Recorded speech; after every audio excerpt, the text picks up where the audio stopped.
Good morning, everybody. That's me. Sorry. Good morning. Oh, there it is. Good morning, everyone.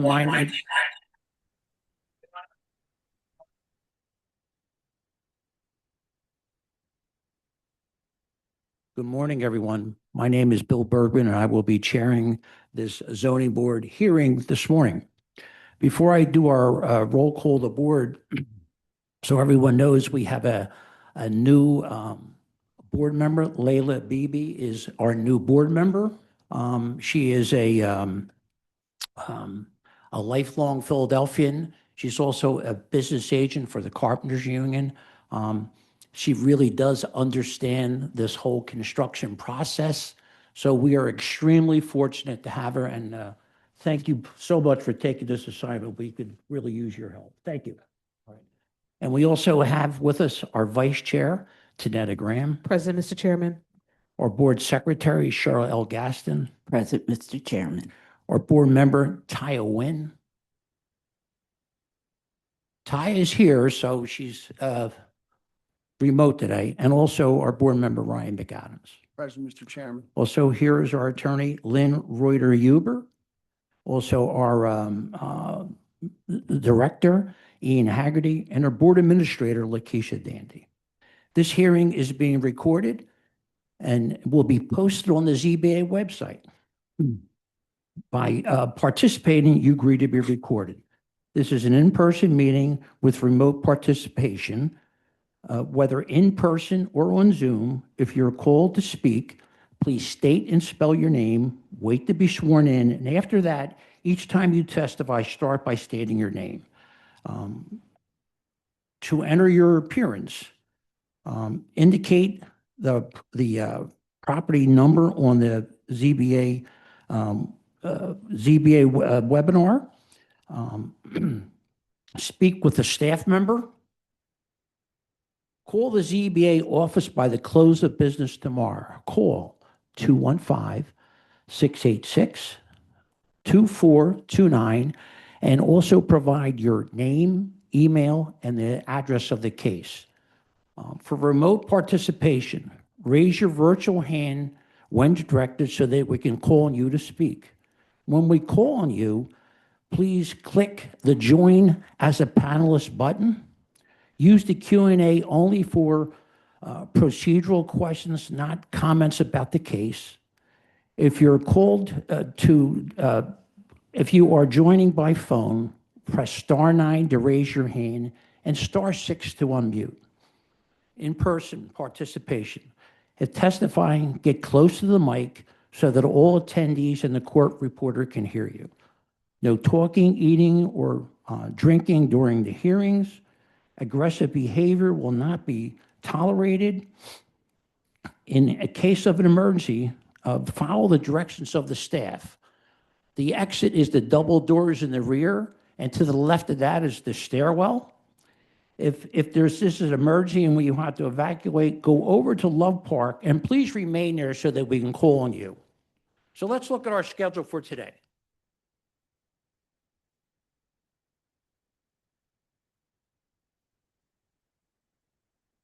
Number 1, MI 2023 001945 7128-30 Yoakum Street. Sammy Masfa is, please come up, sir.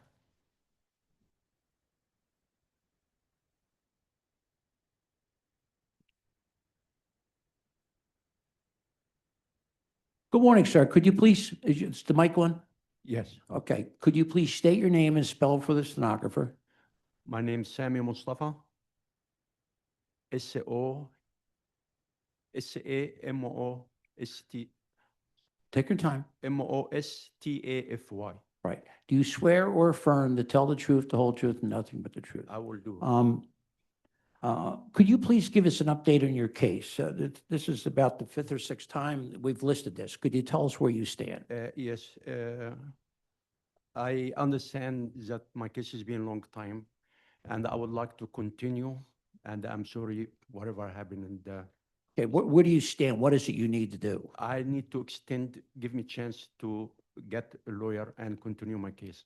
Okay, so we're going to continue this one more time to give you a chance to get the lawyer. This will be continued to 9/15/26 at 9:30 a.m. 9:15. 9/15/26, September 15th at 9:30 a.m. Okay, And then number. thank you. Thank you, sir.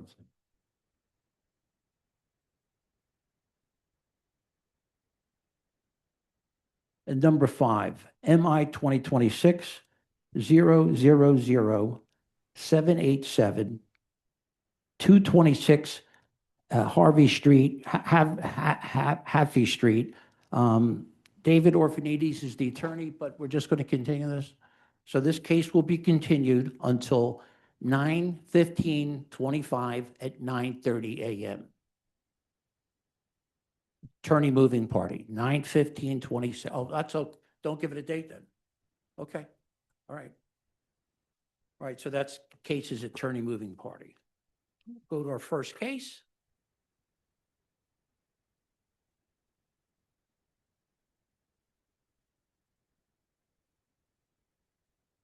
Number 2. MI 2024 004 304 2001 Kinsey Street.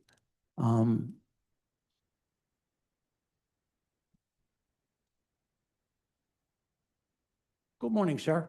Good morning. Could you please state your name and spell for the stenographer? Winston Banks, Winston, Banks, Banks. Do you swear or affirm to tell the truth, the whole truth, and nothing but the truth? I do.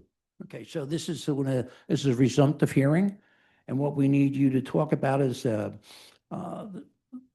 supplicant things you've done since the last meeting, right? And then we'll have the board ask some questions and our attorney, and then we'll open it up for public, right? So why don't you do this, just for the record?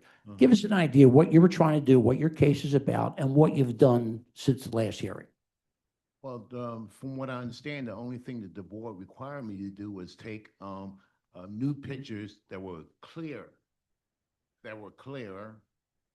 opposed to the last pictures which were grainy. So Mhm. that's what I did, and I submitted them, and I had a receipt. And, That's the first one. right, okay, all right. Do we have, okay, that shows where you had it posted, right? Right. That is the first floor apartment, the living room, dining room area right there. Mm-hmm, That is the kitchen from the second floor. The second floor units, there's 3 individual bedrooms. That's the kitchen from the first floor unit. right, That's the hallway from looking from the rear to the front where the staircase is going up to the second floor. right. That's my room. That's the bathroom on the second floor. That's the hallway from the opposite end, from the top of the landing looking to the kitchen on the second floor. That's the main doorway for going up to the second floor from the ground level.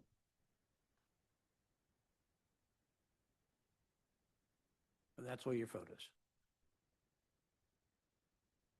That's all your photos. No, no, sir. There's more? Yes, sir. Oh, There's okay. about 12 of them. Okay, all right.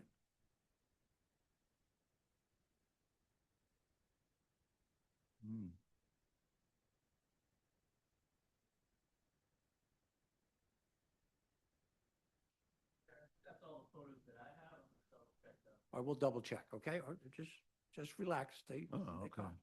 Because I have the receipt that y'all accepted them. Okay, all right.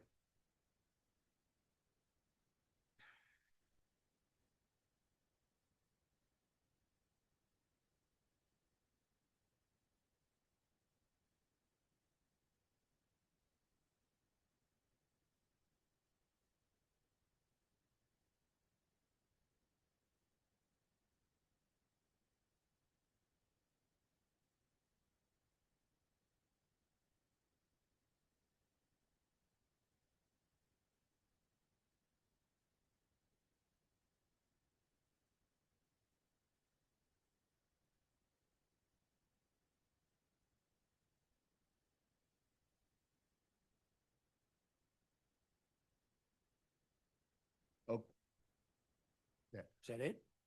Well, that's one of the pictures. Okay. Okay, the last hearing, I, identified that on the third floor, there's two rooms, but one of the rooms have the file cabinets. That's where I store my office, and that's a picture of it. Okay. That was another, that's, the other room where it's just storage of furniture. No living space. Well, no living, nobody's in the room. That's the hallway going up to the third floor, from the second landing to the third landing. That was, that's Richard Ross' room. Richard Ross room. That's his room. Oh, okay. Mhm. That, that's, Leroy McCain's room. What? Yeah, so me, Leroy McCain, and Rich Ross are on the second floor. Oh, okay. All right. All right. That's the duplex you're in, right? First floor is rented and then the second, who's on the first floor? Hassan Arthur. Okay. And you went to the RCO and the RCO was in support of you Oh, yes, and also the council person? yes. All right. Questions from the board? So the third floor, you just have access to for your office, correct? Yes, yes, And your primary residence is on the second floor. yes. So the first floor does not have access to the third floor? No, Is it like has closed no off like separate- that? Yeah, I have a picture of the whole outside building, and I Okay. would have shown it to you. Okay. And this is not, this is not a rooming house, right? No, just a couple of guys, living one, but the first floor is one One, complete okay, apartment. okay. Okay. Other questions? Oh, my last question. The basement, is anything going on at your basement? Additional storage, And who has access to that? me, and That's I it. had, there's a metal, I can't describe it, the staircase from the outside. Oh, yeah. Because I can't go into his apartment to go in. Right, from the So outside. yes. All right, thank you. Any other questions? Yes, so you're doing this without licenses at this point, correct? Well, Like residential rental license? no, I do have, I have license, tax and clearances, and I have the, certificate of suitability. I have all that. You have rental licenses Yes. without the zoning approval? Well, because for years, I was granted the renter's license. And then they held it up until I filed. Which was in 2024, and then started the process. Okay. And then there are two separate entrances? Yes. I don't remember the exterior pictures from before, but there are two separate entrances for the first floor unit and then the unit that you have. Is that correct? Yes, because years ago, a couple of years back, when Ellen and I first spoke to me in the MSB building, they said, as long as you have two separate bathrooms, two separate kitchens, and two separate entrances, it should be no problem. And that's what I have. Y'all have a picture of the outside of the building. I don't see it, but y'all showed it last time. Yeah, I at the think you hearing. showed it the last time. And then, just out of curiosity, it looks like one of these kitchens or both of these kitchens have two refrigerators? Is that? Yeah. That's true. Why is that? Because the refrigerators were, well, even though they're standard size, I just had them, for convenience. Okay. But two refrigerators for the one person? Well, he came after. He came later. I mean, I just had them for years. Okay.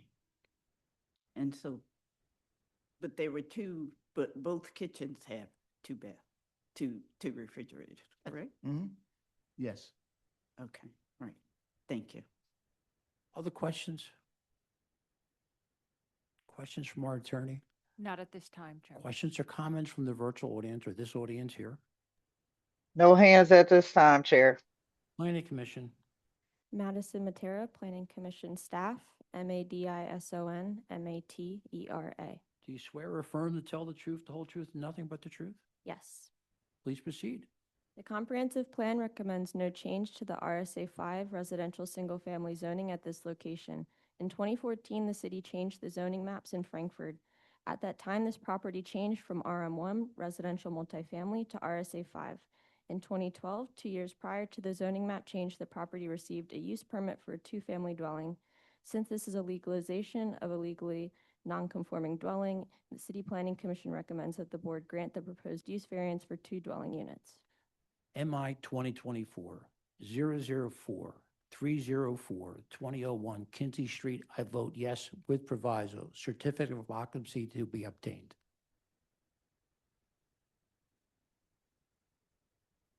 Oh, Cheryl, sorry, Mike's not here. Cheryl Caston, my vote is yes with proviso. Tanetta Graham, my vote is yes with proviso. Ryan McAdams, my vote is yes with proviso. Ty Owen, my vote is yes with proviso. We're good. She's not voting. Thank you, sir. Thank you very much. We Is that appreciate it, you coming in. Chairman, sir? That's it? That's it. That's it. That's it. That's it. Okay, number 5, MI 2025-006-648-739 North 44th Street. Joseph Consul is the attorney. Hey, Mr. Consul, could you please state your name and spell it for the stenographer? yeah, it's Joseph Consul, Joseph, last name's Consul, Console. Do you swear or affirm to tell the truth, the whole truth, and nothing but the truth? I do. This is a resumptive hearing. We understand you will give us a supplemental information. And if you would, why don't you just, in starting it, talk about what you were going to do and what the supplemental information is. Yeah, you got it. Let me just share my thing real quick so I don't forget. Okay, Joe Consul here for the applicant, which is No Rose and Ridwain LLC. Mohammed Ullah should be on the call, although he did adopt my testimony last time, and his LLC owns 739 North 44th. We were before the board on April 22nd. At that time, the board's feedback appeared to be generally positive. However, several board members raised concerns about a couple of issues on the plans that they wished to see addressed prior to taking a vote.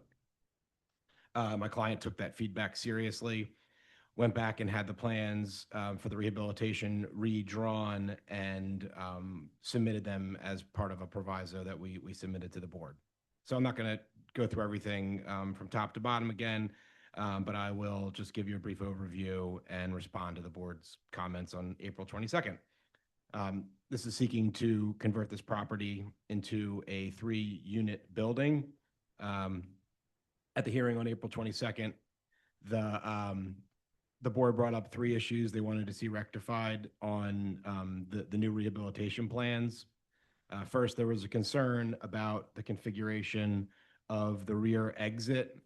There was only one rear exit, and that was through the back bedroom. Previous board member, Johns, is he? No, he saw. Oh, he saw oh, it. okay. He's just on vacation. Okay. Yeah. Oh, no, he saw it. I was confused about what was He going don't on. just take vacation. He took a little vacation. All right. So board member Johns didn't like that there was only one exit through the rear of the back bedroom and wished to see one through the kitchen. He noted that this layout would allow for that, and so an exit through the first floor kitchen was installed on the plans and in the updated proviso submission.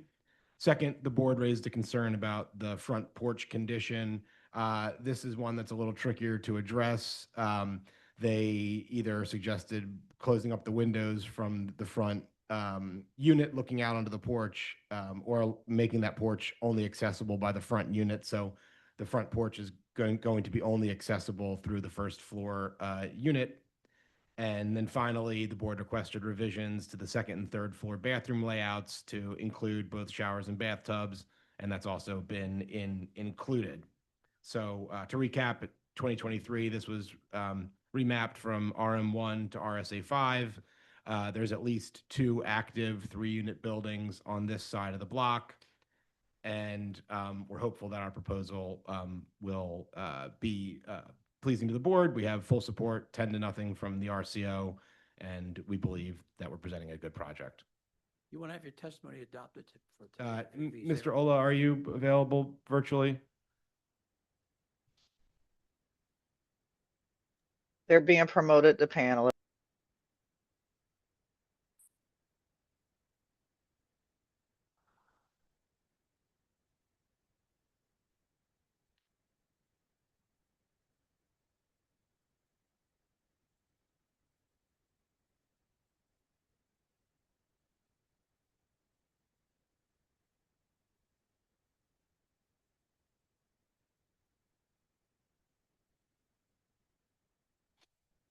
Do we see him?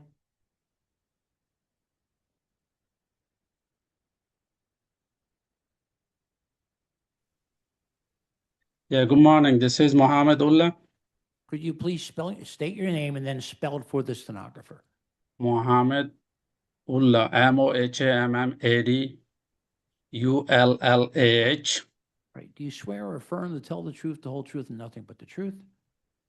Truth. Please proceed, counsel. Mr. Ola, did you hear my testimony just now regarding your project and the updates that your architect made to the plans? Yes. Do you adopt those as your own? Yes. You agree with what I said? Thank you. Questions, further. questions from the board?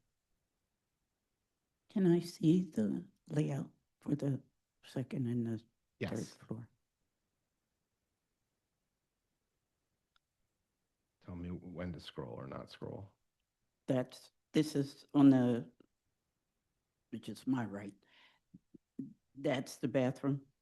Yes, there's the bathroom on each of those. Okay, so, okay. They were able to fit a tub on the second floor and a shower on the third floor. Yeah, a little small, sorry. Let me get the reading going. How many you want me to zoom in? Zooming in. Yeah, can you zoom in just a tad?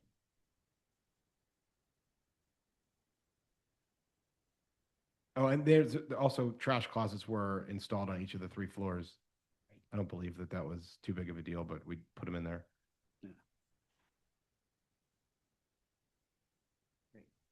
And it says on the third, you didn't put in a tub? I don't believe they were able to fit one on the 3rd floor. Mohammed, are you aware of the reason for that? The third floor, yeah, they gotta have it at the top too, on the third floor. You're going to have them at it? Yeah, they already added the thing. I can see it on the 2nd floor, but not on the 3rd floor drawings, Exactly. Mohammed.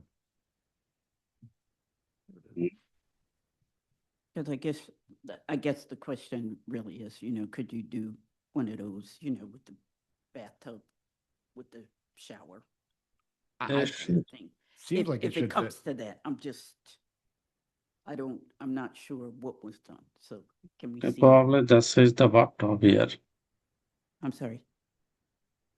Here's what it looks like now, Mohammed.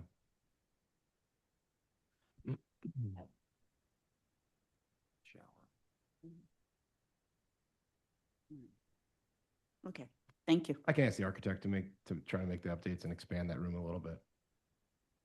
Other questions from the board?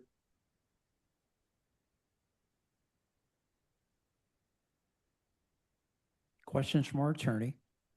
None at this time, Mr. Chairman. Questions or comments from the virtual audience? No hands at this time, Chair. Planning Commission? Madison Matera, Planning Commission staff. This property was remapped to its present RSA 5 residential single-family zoning as part of a community remapping in 2023. The RSA 5 zoning is consistent with the recommendations of the comprehensive plan. The appellant has not demonstrated that there are unique physical conditions or circumstances of the property that would prevent it from being used in conformance with the zoning code. The City Planning Commission recommends the board deny the requested variance for multifamily living. So MI 2025-006-648-739 North 44th Street, I vote yes. Cheryl Gaston, my vote is yes. Tanetta Graham, my vote is yes. Ryan McAdams, my vote is yes.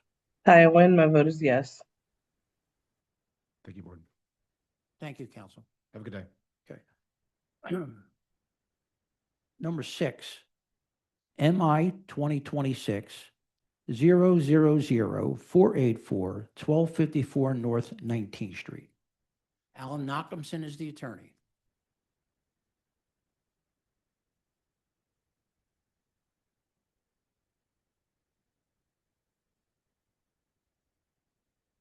Morning, counsel. Morning, Mr. Chair. Could you please state your name and spell for the stenographer? Alan Nachumson, Alan, last name Nachumson, Nochum. Do you swear or affirm to tell the truth, the whole truth, and nothing but the truth? I do. Could you identify your client in relationship to the property? Yes, my client is Nvest 365 LLC, the owner of the property. So this is a resumptive hearing. And my understanding is you will start out and give us some updates about the project, right? Am I correct? Yes, yes. Okay. And then it'll be questions from the board and we'll public comments and also planning. So why don't you start and tell us, give us an overview where you were and where you are now. All right, great. First of all, welcome Board Member Beebe to the board. I look forward to presenting more projects in front of you, including this one. So welcome. So this project is in the Brewerytown section of Philadelphia. My client is looking to put two-family household living here. And just as a matter of background, this board or a version of this board approved this project in 2020. My client was not involved with that. But, you know, as part of that project, not only was a zoning variance granted for the same exact use and dimensions of this project, but my client's predecessor also got a building permit for the project.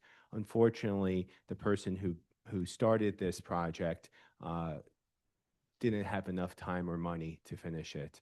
My client then purchased it unknowingly, was unable to get the building permits reactivated because of the length of time from his predecessor.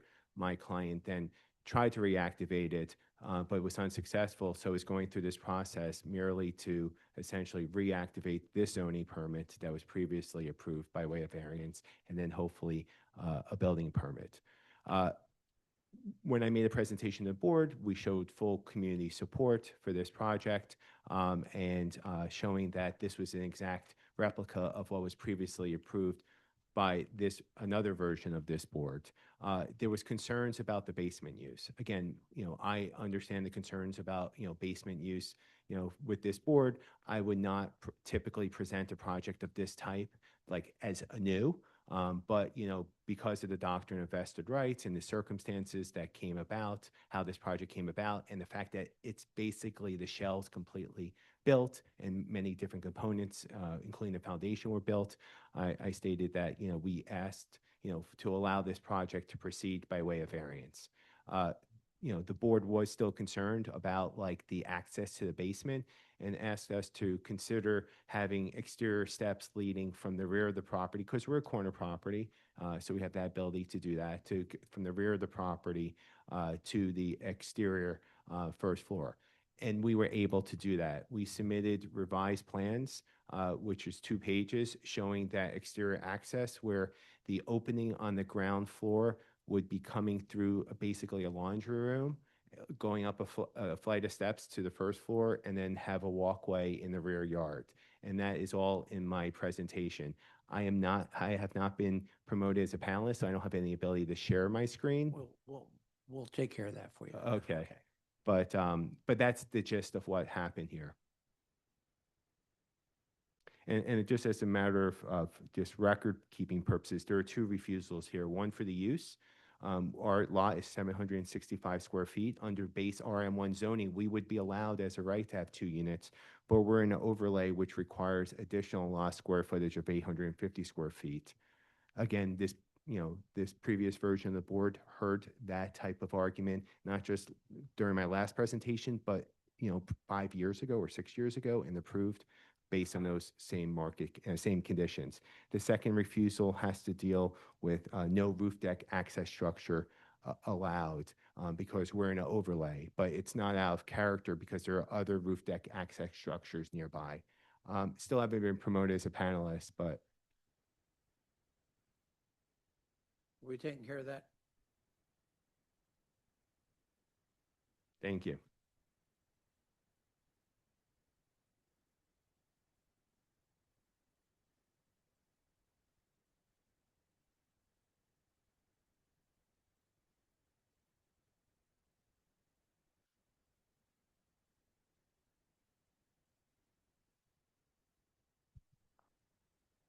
So I'm just going straight to my exhibit. Yep. I don't know why it's going that big of a screen, but it is. So let's see if I can, oh, not that small. Let's see, sorry about that. I don't know why it's doing that. Not that small. Anyway, these are our revised plans which show the the basement, the exterior steps leading from the basement to the rear of the property, and there's a way to get out as well. So, and I can also show my floor plans which have been revised as well. Let me do that.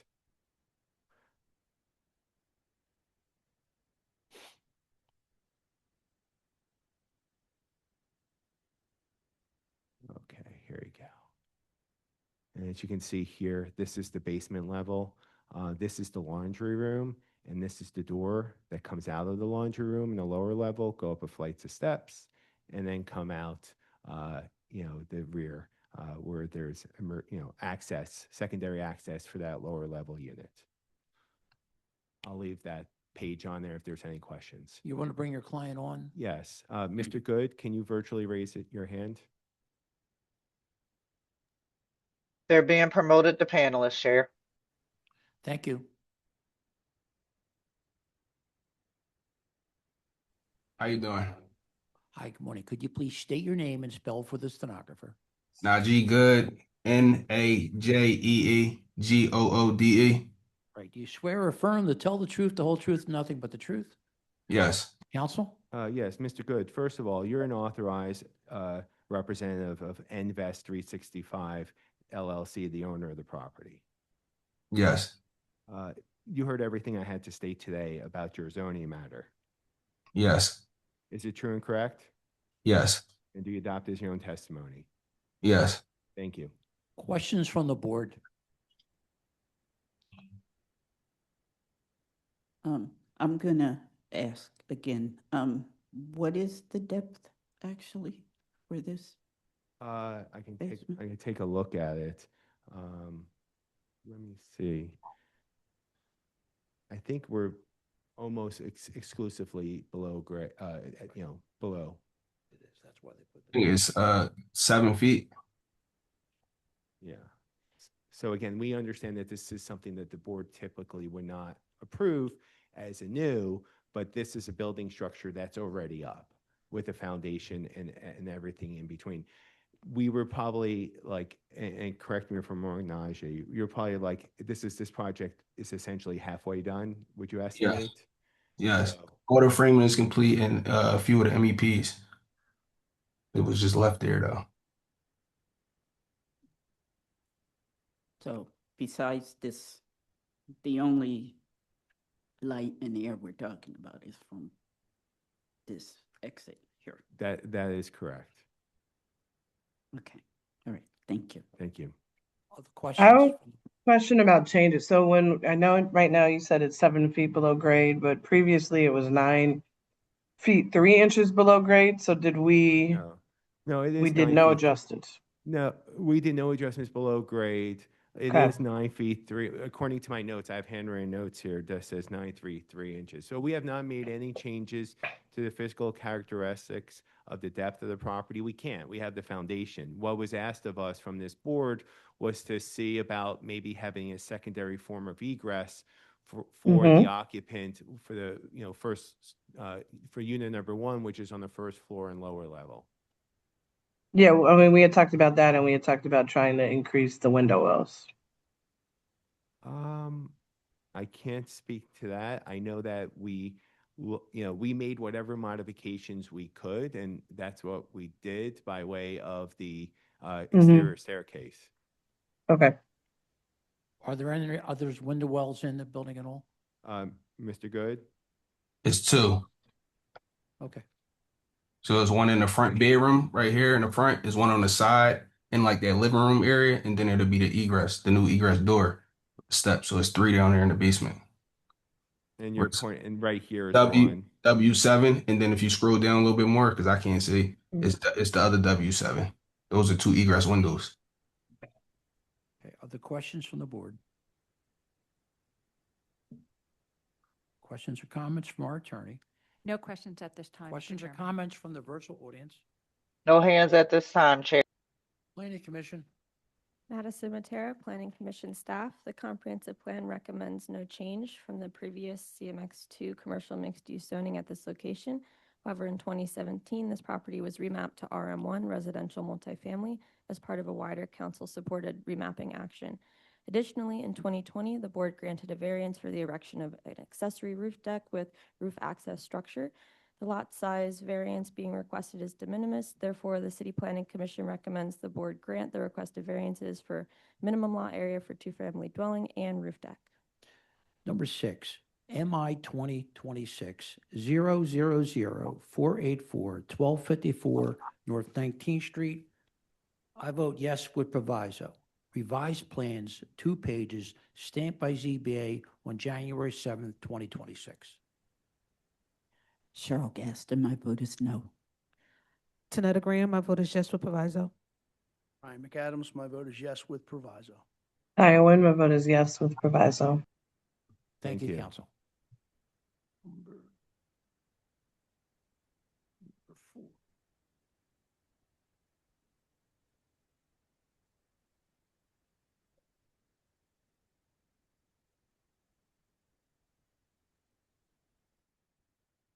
Number 4, MI 2025-003-573-1828 McClellan Street.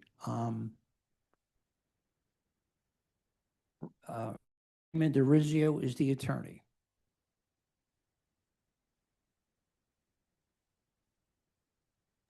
They're being promoted to panelist, Chair. Morning.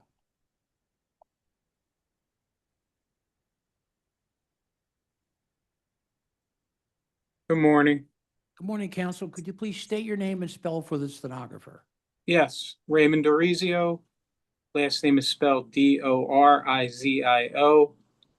My address is 2 Penn Center, Suite 520, Philadelphia, PA 19102. Attorney ID is 93400. I represent the applicant for 1828 McClellan Street. Do you swear or affirm to tell the truth, the whole truth, nothing but the truth? Yes. Just for the record, could you identify your client? Yes, my client's name is James D. Simone. All right. So this is a resumptive hearing, and we want you to give us an update of where we stand on the case now. And if you would, when you start out, talk about what the case was real shortly, and then talk Sure. about what it is now. Okay. Sure. So my client is looking to, it's an RM1 property. He's looking to have 2 units. The refusal was for the non-setback in the 3rd floor or the roof deck. So the 3rd floor setback and the minimum lot requirements. So he was only, so those were the 2. We met with the RCO 3 times. The first meeting, they asked us, that they have a setback. We did a mansard roof. It seemed like that was fine. We haven't had any pushback on that. Minimum lot requirement, a variance we're asking for. I think it's 4 feet that my client is asking for. At the second RCO meeting, they asked my client to submit a certification that he was going to live in one of the units. He did that. He is going to live there. He's a resident of the area, lifelong. He wants to stay in the area. It would be 2 2-bedroom units. We met again recently, June 22nd, at an RCO meeting. I think some of the issues were raised that it would be a multifamily, but that really wasn't an issue with the refusal. My client is going to be, the owner, taking part in some of the building, the general contractor building, and residing there. So those were the issues. Okay, why don't you bring your client on, if you would, please? And he can adopt his testimony? Okay. Mr. DeSimone?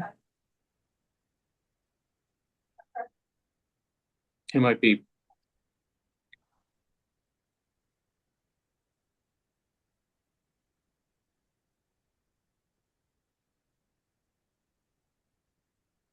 Do we see him in He the was audience? registering. I know it said 10:30. I told him to log in a little I know, earlier, okay, so yeah, it's, I will yeah, we're a little. Could have that him person on. raise their hand? If they're in the virtual audience, can that person raise their hand? He's trying to register. Okay, I'm going to send him my link. Maybe that will speed him up.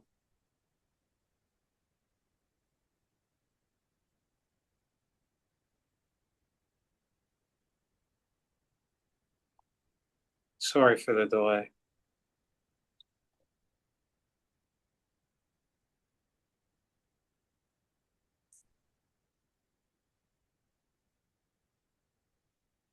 I sent him my link that I registered on. okay, all right. I wanted him to register on his own. That's what I'm saying.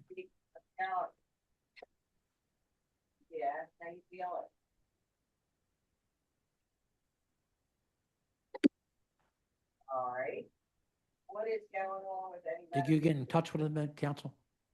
Well, with my client? Yeah. Yes. Okay. Should I Well, I I could mean, look, you're. bring you're him an in on officer- my you're- phone you're- because I You're an text officer of the him? court. Listen to me, you're an Yeah. officer of the court. You reported on the changes. We'll take your testimony. But I think this case is, we're going to hold anyway. Am I correct? Yes, Okay, all we're right, going all to right. hold, but we're going to give it a date to hold. All right, sure. All right. Questions from the board?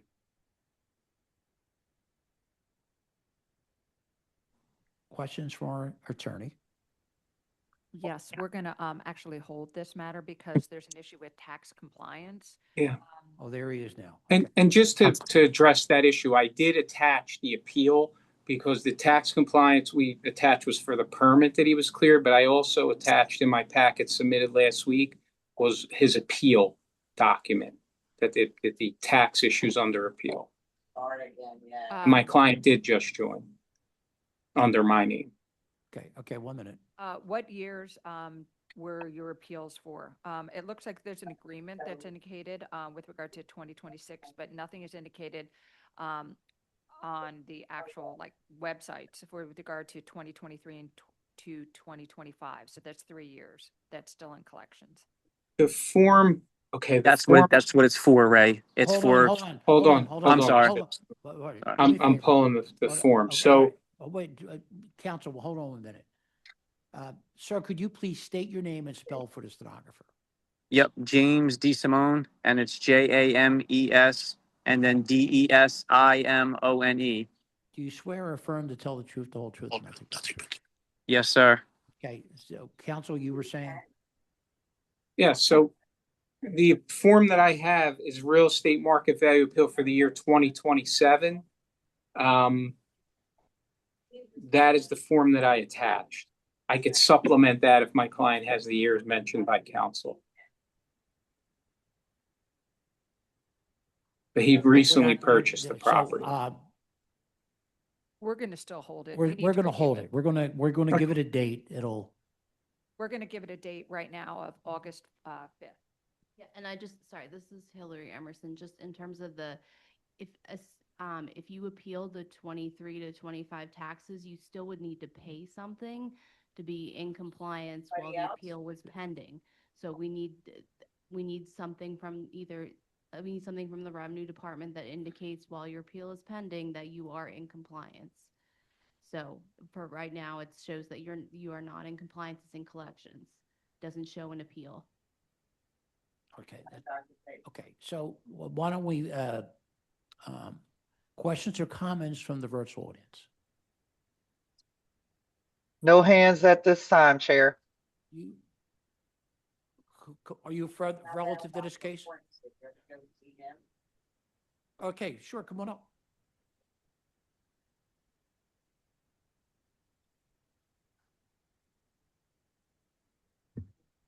Good morning, sir. Could you please state your name and spell for the stenographer?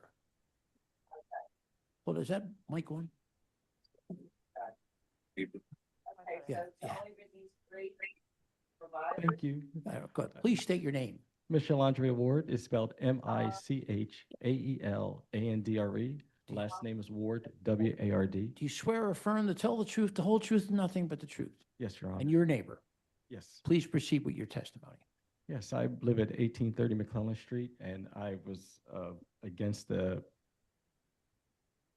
request of the James D. Simone. Okay. I have testimony and signatures from my neighbors who are also against this particular case. The reason my concerns is when they had demolished this house in 2020, it had damaged my house. So when he goes to build a structure, I'm really concerned about, I would like the variance still to be there where it fits because of just safety issues in regards to the property itself. Also, the property of 1828 McClellan Street has a tree that's growing in the back on the property that's protruding into my yard, which I'm really concerned about if they're doing construction, if that's going to also damage the property next door. All right, so you're against this because you're concerned Yes. during the process it could hurt your property. Yes, and a lot of my neighbors also have signed that live up the street. Counsel, do you have any questions? No, I don't have any questions. All right, thank you so much for All right, coming thank in. you. We appreciate your time. Anyone else in the virtual audience? Can I ask a clarification question? So the current property is going to be demolished? No, I believe the city took down the property. My client bought the lot. Yes. Yeah. Okay, the all city right. took it. Thank you. All right, Planning Commission. We already testified, but do you want me to? Pardon me? I think we already have testimony, but do you want me to No, okay, you're staying with that past testimony. Okay, so we're going to continue this to August 5th at 9:30 a.m. Hillary, it's closed, am I correct? That's just the vote. Okay, so we'll just for the vote. Okay, Just all for the right, vote. thank you very much, counsel. Thank you. Have a good day. Okay. Ian, we're really ahead of schedule. Do we know if the other council is coming or she's going to be on the, because we're about, right now, we're about 40 minutes ahead of schedule. She's going to be online? Okay, good. All right.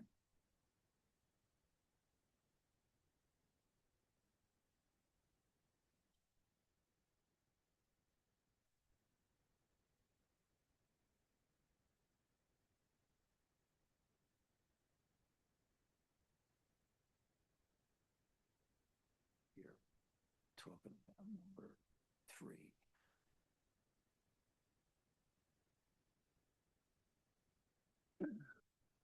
Okay, MI 2024 006 832 4283 Viola Street. We have two councils here, Meredith Ferliger and Steve Masters.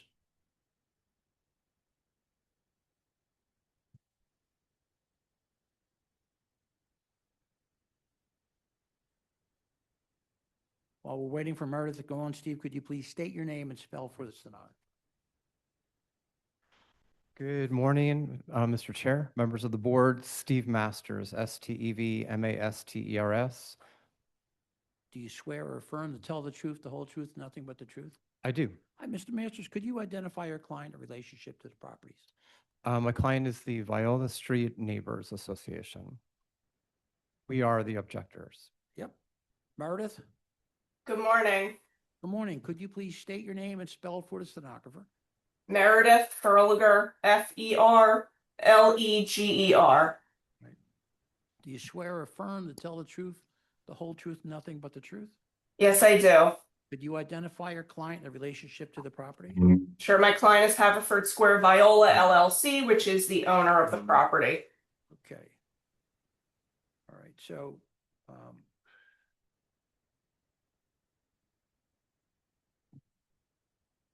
So we have a schedule here, and we ended with you, Steve, if I'm correct, right? And I think the last time you talked about was your case would take 30 to 45 minutes.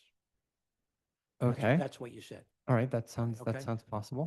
But Meredith, I understand you want to have a response to transcripts now, is that right? Well, Mr. Chair, I still have more of the transcript to go through. We didn't finish the entire But I transcript. think, hold on one minute. Okay. Mr. Chairman, I had made my objection during the last hearing about Mr. Masters' introduction. The board had overruled that objection. I, of course, will have my client come back on for some redirect in response to. Okay, all right, so why don't we do this? We'll go right with Steve, is that okay? Yep, Steve, why don't you start your case? Okay, I think I need to be promoted I to right? panel. There- Well, there- we tried to be, but there's a few more that I needed to put onto the record. Yeah. How much, and then this is all part of your 30 to 40 minutes? Yes. Okay, I don't remember that, but I thought, yeah, because well, all right, let's get to it. How many transcripts do you have to go over? Let me get it up here.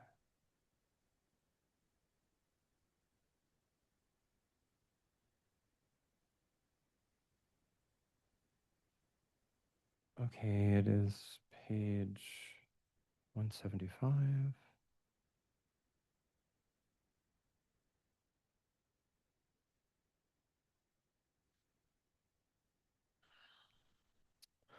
So, members of the board and the new member, welcome.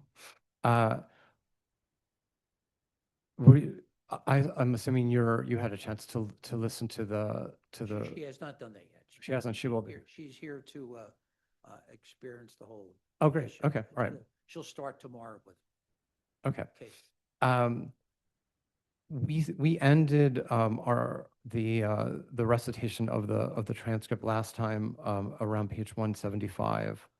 This was questions from neighbor Neva White, and she was trying to get at what kind of background check Mr. Yakubov was going to be performing at this location, and what would prevent an individual from being able to rent the property.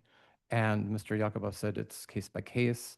And then Neva said, well, give me an example, at least 2 cases that you would not rent to based on a background check. And Mr. Yakubov said, it depends on violent crimes that may be and how recent those crimes may have been committed and the circumstances behind those crimes that may have been committed. You know, nobody's perfect.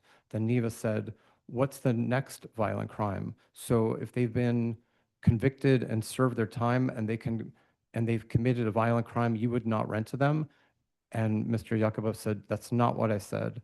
And so Neva said, tell me what you're saying. Be clear, sure. And Yakubov said, well, it's not a clear, nothing's clear in life, right? So in this instance, everybody's case is different. So if somebody got out of jail yesterday, right, for killing someone, I'd want to know what happened, right? And if I'm okay with that, then they could live in my building, okay? It varies, so it's a case by case. And Neva said, can you at least give us 2 examples of 2 individuals that would not be able to that would not be rented to based on their background check?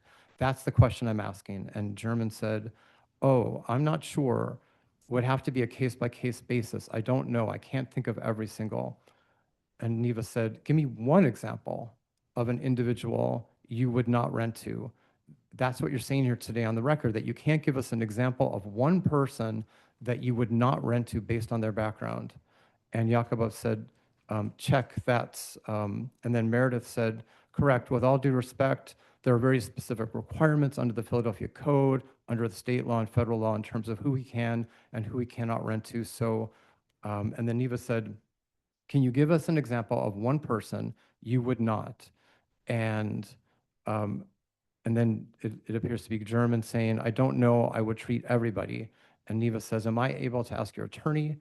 And German said, is not the one that's going to be able to live there or let them live there or not. So I think that if somebody walks in and then somebody might deny them, I might approve it, maybe because I like them. So it varies. So it's somebody that I have to end up managing, and I have to make sure that they'll be able to pay their rent and that you know that they wouldn't damage the property or anything. Okay, case by case. So Neva says, so just be clear, you determine who rents, you solely determine who would be able to rent, and you would call it in that place, you would be the person who would be making that decision. And German said, it wouldn't be a room, it would be a bed, and yes. So when you started, I said it, how much do you think you'll be reading? It's almost done. Okay. Yeah. All right, thank you. So then Kia asked, to reduce recidivism, is it to give people who are coming out of jail a place to live because they need to have, you can't, if they come out with the ankle bracelet, they have to have a room and a place to live, and this helps people from recommitting crimes. I mean, there's some research there, and German said, yeah, it's not. I mean, if that's somebody that can afford the rent, then they are more than welcome to stay at my place, but it's not who we're targeting and not targeting them. And then Sandy Carter said, what's to say you won't have conflicts when people want to wash their clothes, when they want to wash it, but the washers are all tied up and they're going to they're going to want to fight over the washing their clothes. And the same thing with the kitchen. Suppose they want to cook at a certain time. How do you resolve these problems? Conflict resolution is something that definitely should be given to us about this property because it's ludicrous. It makes no sense. And German said, no, I don't think that, and then, I'm sorry, there's then Andrew Goodman from Jamie Gaudier's office said, what about rental subsidies and vouchers? Will this building involve Section 8 and other government subsidies? And German said, no, I don't think Section 8 provides, I could be wrong, but I don't think they provide subsidies for group living. And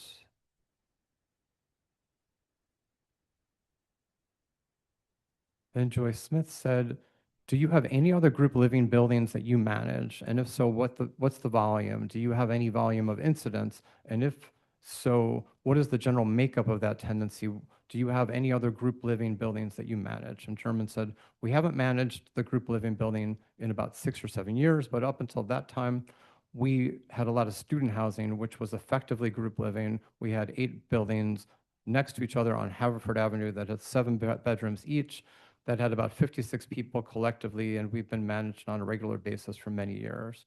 And then Jeffrey Cruz from the New Presbyterian Church said, I'm concerned about mixing of adults and children on the same floor. So would you consider, or have you considered segregating populations by families, children, or male and female to minimize attention and promote safety? German said, I think practically speaking, if somebody is moving in here, more than just themselves, if it's them and another person, they're more than likely able to rent an apartment for $1,000 a month. If it's 3 people, it would be $1,500 a month. So I think practically speaking, I don't think that families would end up being here just as a practical matter. It's not $500 a room, it's $500 a bed. So I think as a practical matter, I don't think families would end up being tenants here. So that's that part. As far as segregating by sex, I don't know if that's even legal. Okay, we've concluded the transfer. Okay, so you want to start your presentation? Yes. Okay. Or the remainder of your presentation? I Yes. should say, right? So to recap, when we started our presentation, I argued that the burden is on the applicant, and I had I can pass this up to the new member because I gave a copy of this to each of the members. We don't have to do that. Okay, all right. So let's assume for argument's sake that this project is actually a unique transitional housing group living situation. Meredith has argued vociferously that it's not single residence, it's not a group home. It is some kind of a almost magic quality that fits the definition of group living, but doesn't trigger the refusals that a personal care home or a single room occupancy would trigger. What I want to go to next is the actual definitions of transitional housing. Meredith has provided a significant amount of verbiage in her memo of law that argues that she that this project qualifies as a group living which is with special exception, but she never showed you any actual definitions of what transitional living is. So in our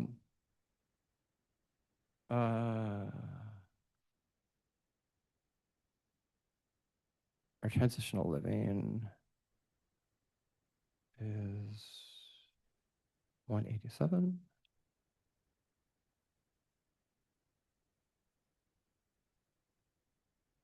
Yep.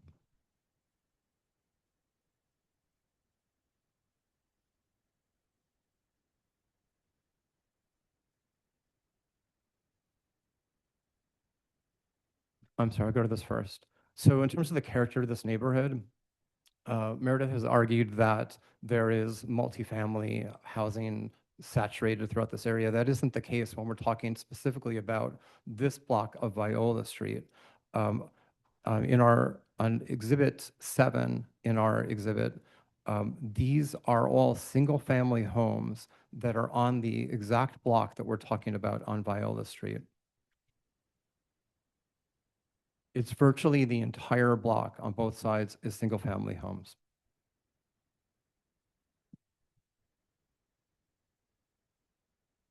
So here in Exhibit 8 is what both under state law and under the City of Philadelphia's code constitutes transitional living.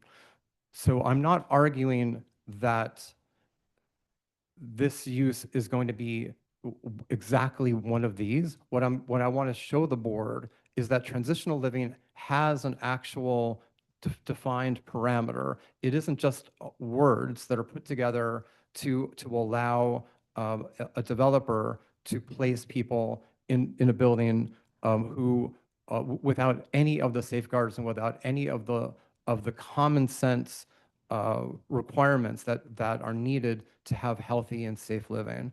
This definition is from the Pennsylvania statutes, and we'll see that in a hospital, the definition of a non-hospital facility is a facility licensed by the Department of Health for the care and treatment of alcohol-dependent or other drug-dependent persons except for transitional living facilities. So in that case, transitional living facilities are related to alcohol or drug-dependent persons.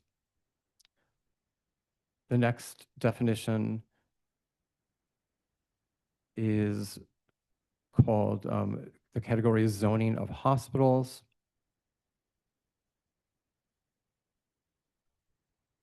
And this is an illustration of proposed transitional living facility, which would provide housing and meals to individuals transitioning from controlled group quarters to independent or semi-independent living, such as incarcerated individuals, did not fit within the town zoning ordinance's definition of a continuum of care use as the provision of a spectrum of services to the frail and chronically ill, and thus the proposed facility was not permitted as an accessory use to a hospital.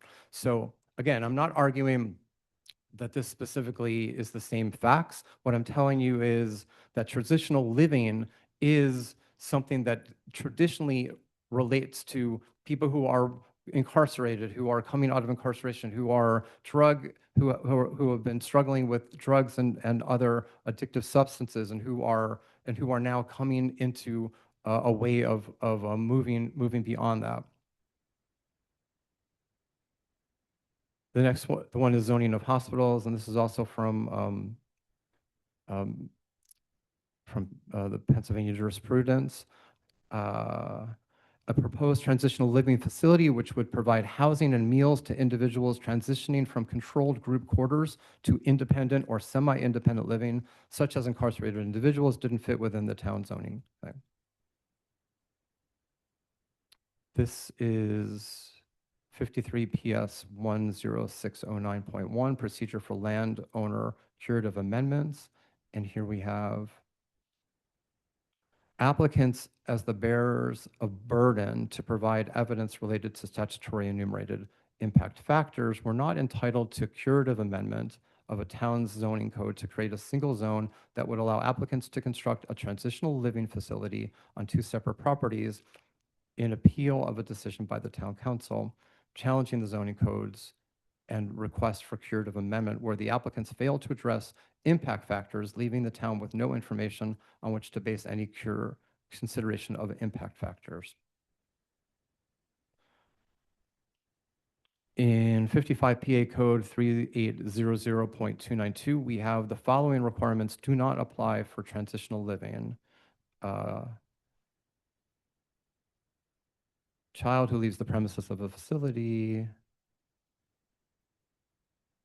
Okay. The case of Act One Inc. versus Richard Kleinhold appellants. Is this still, are there still documents that you said Meredith put in? Or these are other documents you're going to now? No, these are our documents. Meredith just had a, she finally produced her. You're showing us what your interpretation of the law is. No, I'm telling you what the state, not what my interpretation of it is. I'm telling you what how the state defines transitional living. It's people who are formerly incarcerated, people who are, yeah, okay. But also, I'm just telling you, you're mixing it up a little bit when you start talking about hospitals, and I don't understand what that's about.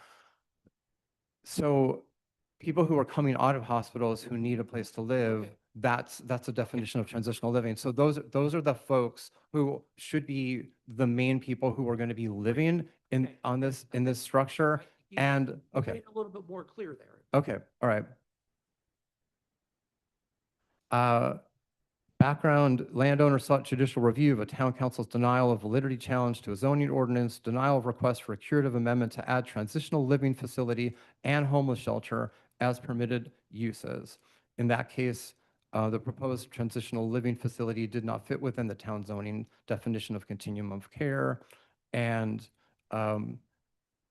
said that the ordinance didn't make a provision for transitional living facility use or as a homeless shelter. So again, they're linked together. What we're talking about are people who are profoundly limited, not able to live on their own. But here we have a situation where there literally will be no caregivers, there will be no custodians, there will be no supervisors.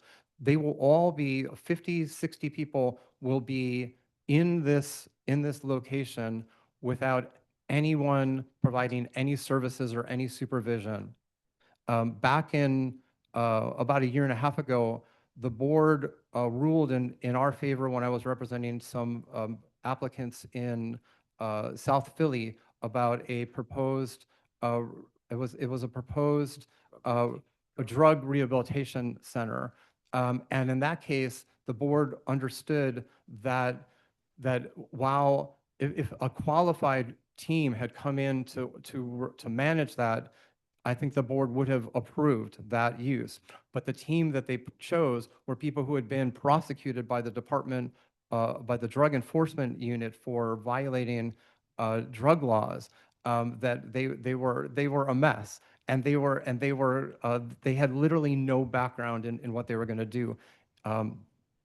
So here we have the same situation. We have a proposal that literally has none of the safeguards, none of the guardrails that we have come to expect for transitional living situations. The only thing that is provided here, not even a bed is provided. We've established that. They have to bring their own bed. They have to bring their own safe in order to provide for security for their own belongings. They have a closet apparently that they share. Everything is kind of topsy-turvy, upside down. I don't think we've ever seen, any of us in this room have ever seen a proposal like this before, and it's quite alarming. So, all right, this is still this case. We're going through this.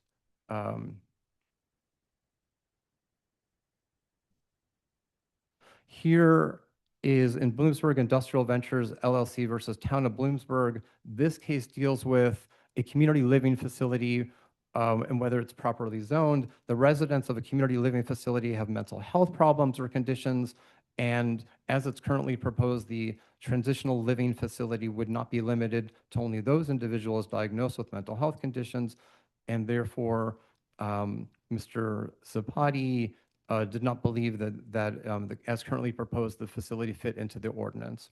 So again, this is another, when we're talking transitional living, that's their language. That's their choice of how they chose to put this, to categorize this.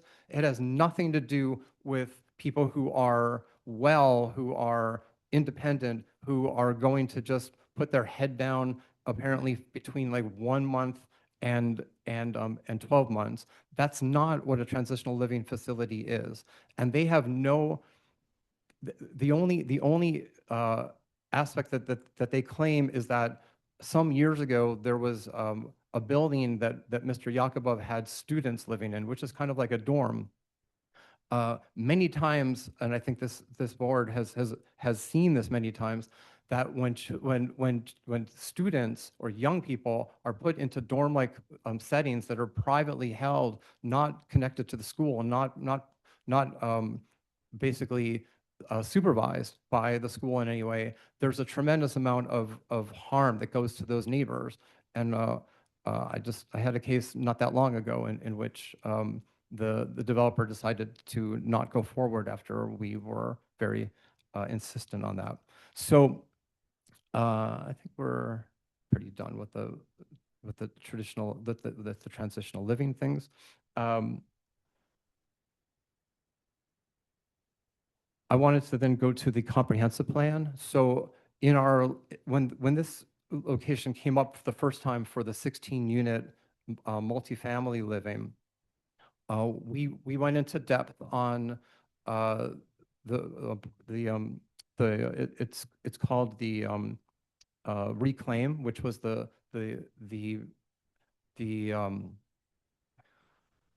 plan that was created by the design collaborative specifically for this block of Viola Street. And I wanted to go to one slide on that.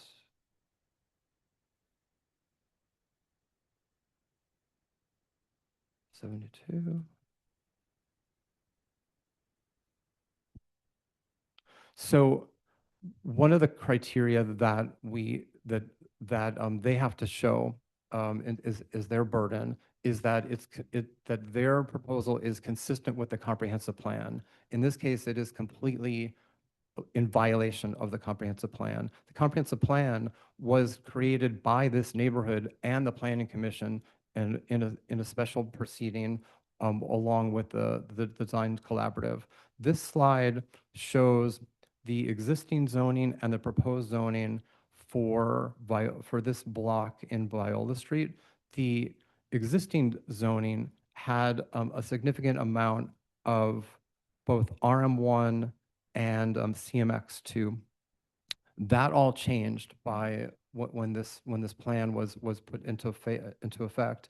It removed all of the CMX2, and when we're looking at this part of Viola Street, it is all RSA 5. There's been no representation by the applicant to explain why it's necessary to destroy this special plan that was created by the Planning Commission, by the City of Philadelphia, with the neighbors to maintain the historic integrity and the very preciousness of a block that is virtually 100% single family.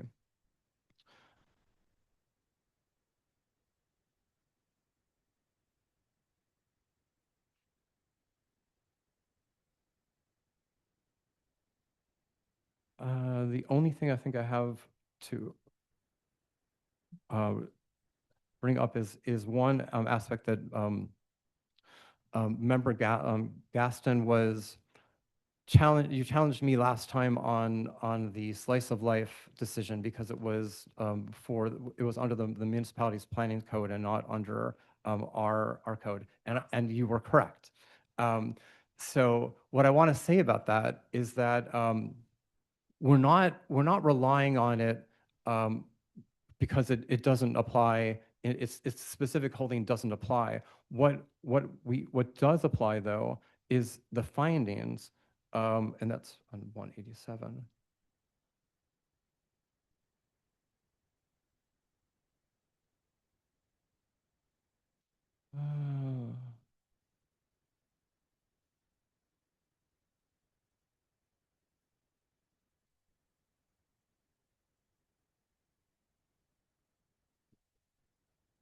Oh, I thought I had the right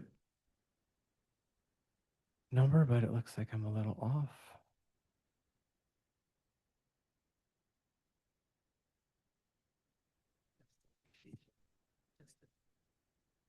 So this,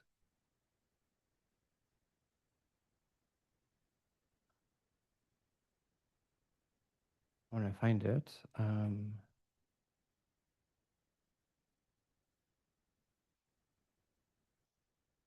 okay, here it is. So what we're citing this decision for is its findings and its reference of many other cases, including the Village of Euclid case, which is the mother of all zoning decisions, that that basically defines the harm that can come from short-term tenants being brought into a stable and thriving single-family neighborhood.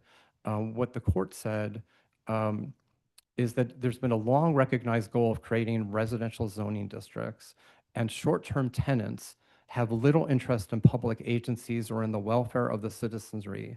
They do not participate in local government, coach Little League, or join the hospital guild. They do not lead a scout troop, volunteer at the library, or keep an eye on an elderly neighbor.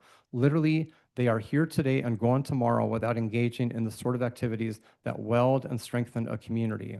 The permanence and stability of people living in single-family residential zoning districts creates a sense of community, cultivates and fosters relationships, and provides an overall quality of a place where people are invested and engaged in their neighborhood and care about each other. This is a place where children can play together, neighbors can know each other and look out for one another, and people can enjoy the quiet seclusion of their homes. So we believe that those findings from those courts show you that there is a specific danger here in what is being proposed, and the burden then shifts to the applicant to tell you how all of the crazy things that he has said are going to be happening in this building are not going to destroy this neighborhood, where it's very clear to us that this is a destruction waiting to happen if you make the decision to go forward with this. Is that your case? Yes. Okay.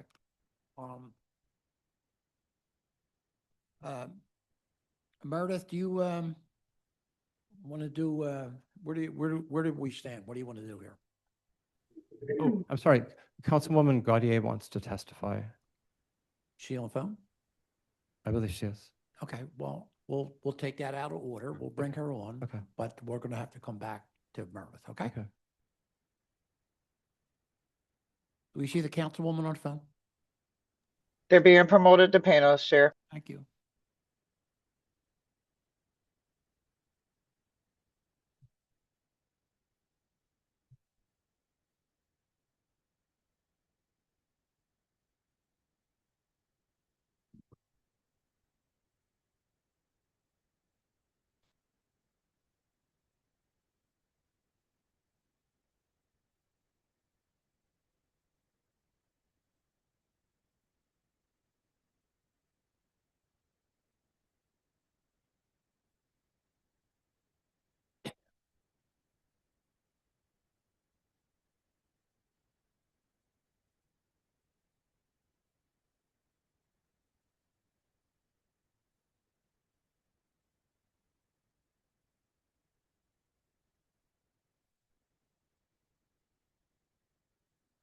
Good morning. Good morning. Could you please state your name and spell for the stenographer?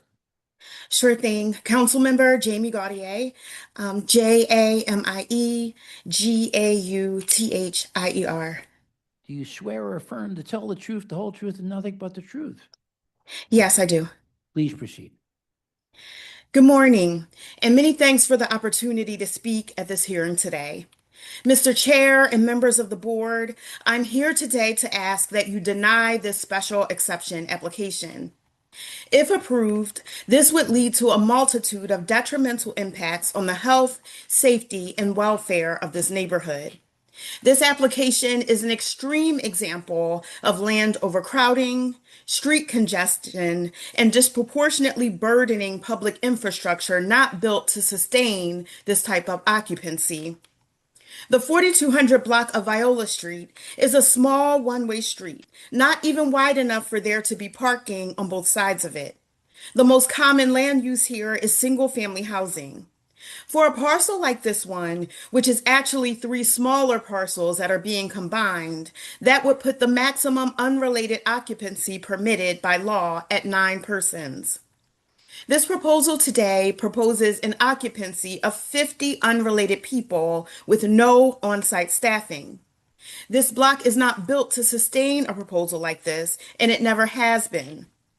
Further, we know from prior presentations that this applicant has no prior experience with managing a group living building this big, nor do they intend to bring on any third-party organization to assist in its operations.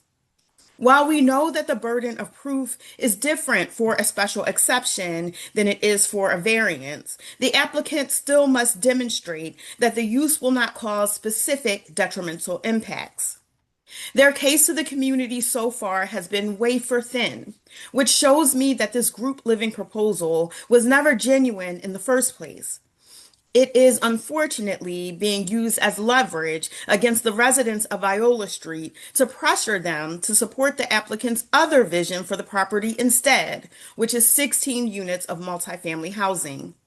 It is regrettable and frankly very disappointing that this applicant chooses to waste this board's time over and over again with this attempt at a Trojan horse sort of strategy. I hope that you will deny this special exception today, and I thank you again for your time. Meredith, you have any questions? Should know. For the councilwoman, no. Okay.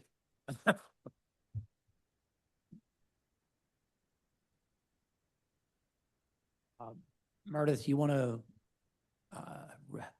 where are you going to be with this now? So I guess I just, I think I have a question for Mr. Masters first, just so that I can better frame my response to the board. Yeah, is he intending to bring up any members of the community? Because I would prefer not to respond twice if there's going to be more testimony offered. Well, whether or not he brings it up, I'm sure that they're going to come up and make comments when I get to the. I do have Mr. Jihad Ali has I've submitted a statement from him, and he wanted to testify. He's the adjacent neighbor to this property, and we also have a letter from State Senator Vincent Hughes that I wanted to bring to the board's attention. Yeah, we have it. We have both. Okay. We both have both. All right, so I mean, I guess I can I can bring German up to respond specifically to Mr. Masters' presentation, and then we can go from there if that is the board's preference. Where would be then? We'd eventually open up to for public comments. Okay. I'm sorry, Mr. Chairman, I couldn't hear you. What did you say? I said what we'll do is after that we'll get the public comments. Okay, sounds Okay, good. sure. If the administrator could look for Mr. Yakubov. Okay. They're being promoted to panelists.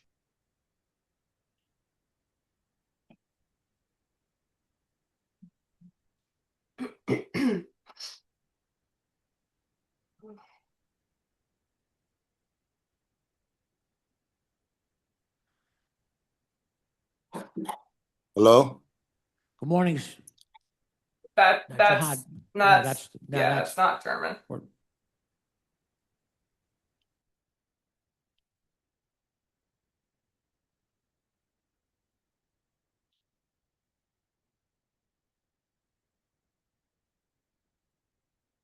Do we see him? They're promoted. They have Yeah, done. can you guys hear me? Yeah, we can. Could you please state your name and spell for the stenographer? German Yakubov, GermanYakubov. You swear or affirm to tell the truth, the whole truth, and nothing but the truth? I do. Counsel? Thank you. German, you've been present for all of Mr. Masters' presentation to the board. Is that accurate? I have. Based on our presentation that we gave to the board several months ago, was Mr. Masters' characterization of the use that was presented to the board accurate or consistent with the information that we presented to the board or with your intent for the property? No to all of the above. One, Mr. Masters read the transcript into the record, and in many occasions he misread it into the record. So there would be a lot of times where if you would line up the transcript, if he was submitted as an exhibit to the transcript that was created as a result of his narration, there would be clear misspeakings or misreadings, and a lot of times misattributions to quotes. Furthermore, he is the one that has created this straw man of a tenant that we will have. To the contrary, our definition of the people that are that would be our potential tenants is quite broad. And I didn't say that any of the people that he or the neighbors have suggested would be tenants. I'd say we'd have to look at it a case-by-case basis. It was never going to be a transitional facility. Everybody's definition of, I guess, transitional living is different. Anybody living in an apartment is transitional because they have a month-to-month lease. So, and this is what this would be. It would be a month-to-month lease for anybody that wants to stay there. Furthermore, there were clear questions that were either classist or racist or a myriad of other suggestions that wanted me to bait into responding to who would we allow and not allow into this building. Ultimately, I'm the one that has to manage the building, so I have to be able to be okay with anybody that would be in it. We've managed hundreds of apartments. We've managed, I would say, at least 8 group living facilities, like Mr. Masters has read into the record, for at least a decade. A lot of those tenants were students. Not always were they the case. They were roommates, and that's what this is going to be. This is going to be a big building with a lot of roommates in it. By Mr. Masters' definition of a single family, the neighbors would have no problem with the Manson family living next door as long as they were all related. I'm objecting to that. That's and ridiculous. So I think we want to move on from that. I don't think that's necessary. Okay, I can move on. So generally speaking, German, if we assume that just for purposes of this argument, that everything that was stated during the RCO meeting was accurate, which of course we've disputed. Is everything presented during an RCO meeting and is the discussion had during an RCO meeting meant to be firm and absolute? Objection. That's a leading question, and that's not proper. This is redirect of my client. It's not proper to do a leading question of your witness. Continue with the question. German, in your experience as a real estate developer in Philadelphia, is the information presented during an RCO meeting meant to be firm and absolute in all cases? No, it's actually one of the benefits of the zoning code that allows you to interact with the community prior to the zoning hearing to be able to get feedback from the community to see if your vision is aligned with theirs. So there are opportunities where the community had good feedback and that we took that feedback, like the number of people that we would be housing or it would be okay with the maximum, and we've reduced it from, I believe it was at 50 to 30 or 32. So that was some feedback, and as well as the design of the building, right? A lot of people had issues with the initial design of the building. That's the intent of the community meetings, to get feedback that is organized, that can be then reincorporated back into our design and represented to the board for final approval.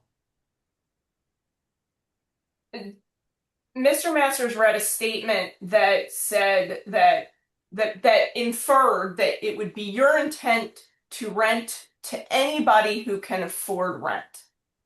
Does that mean that you would flout any form of relevant city or state federal regulations that might apply to leasing?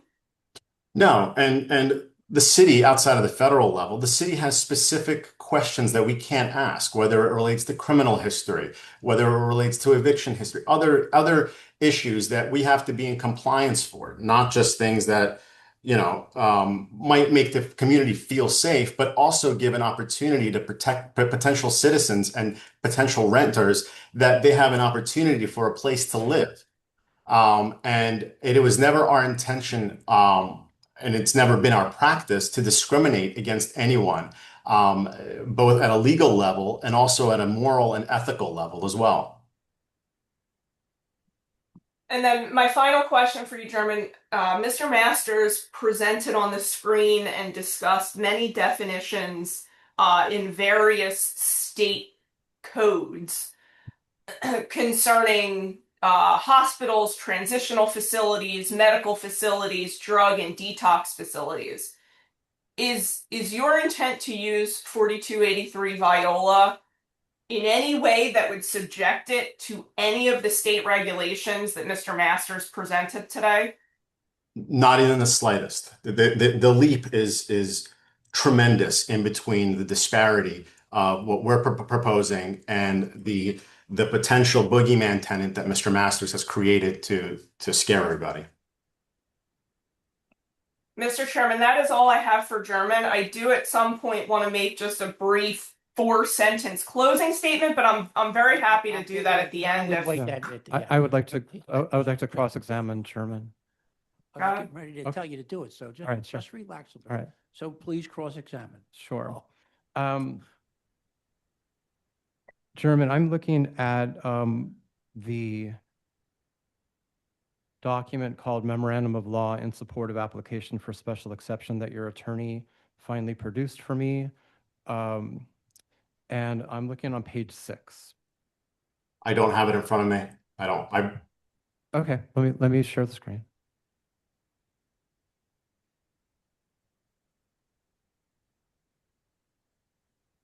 Oops.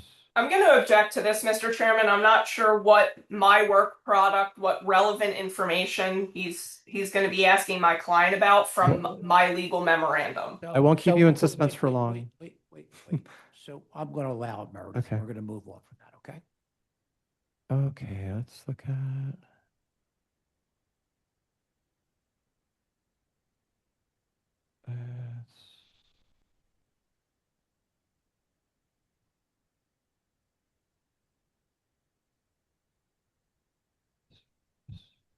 So, what is happening?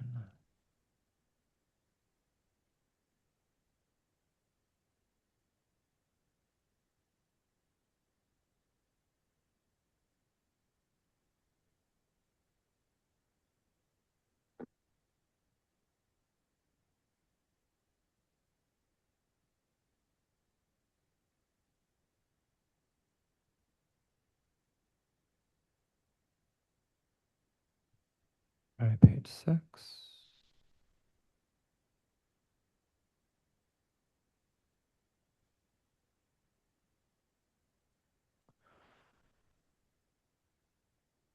On page 6, your attorney was aiming to distinguish a personal care home and a single room residence from the proposed use that you are claiming, which is transitional living.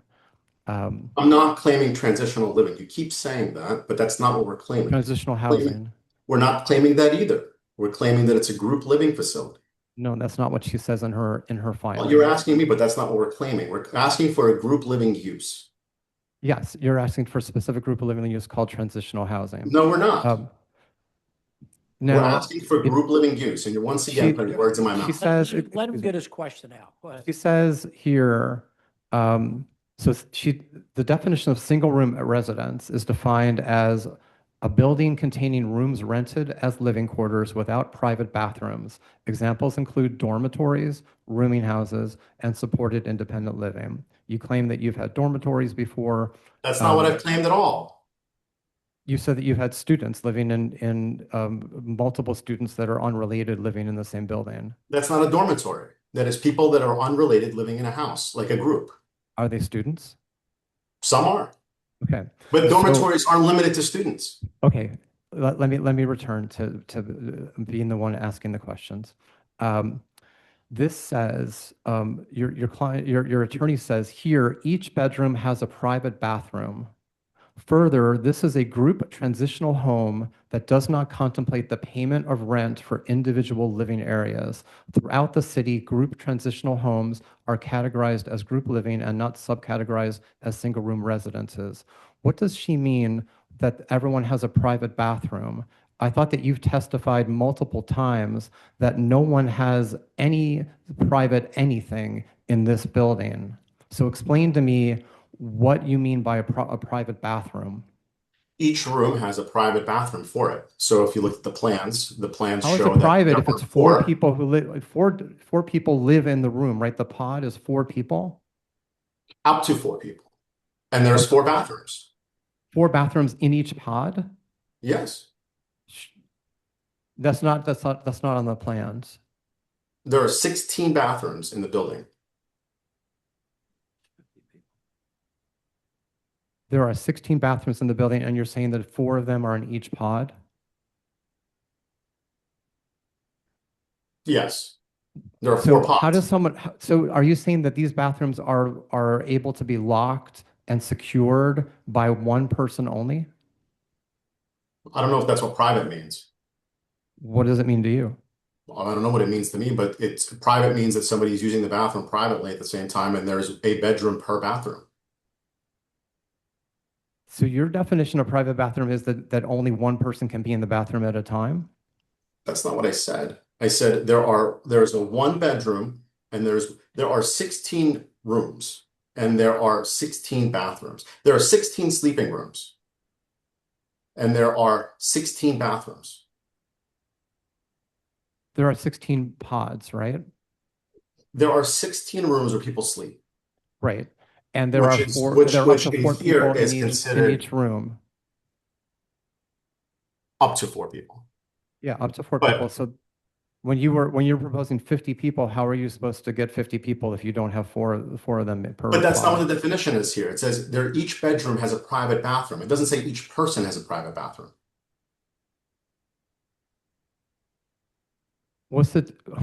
So if each person doesn't have a private bathroom, who has the private bathroom?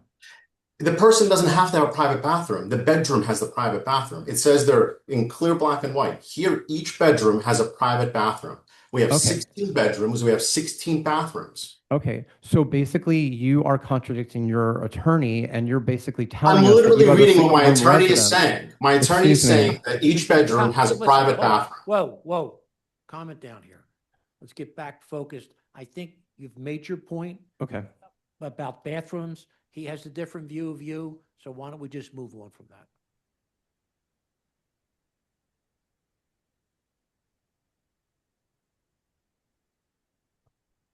All right, page 10.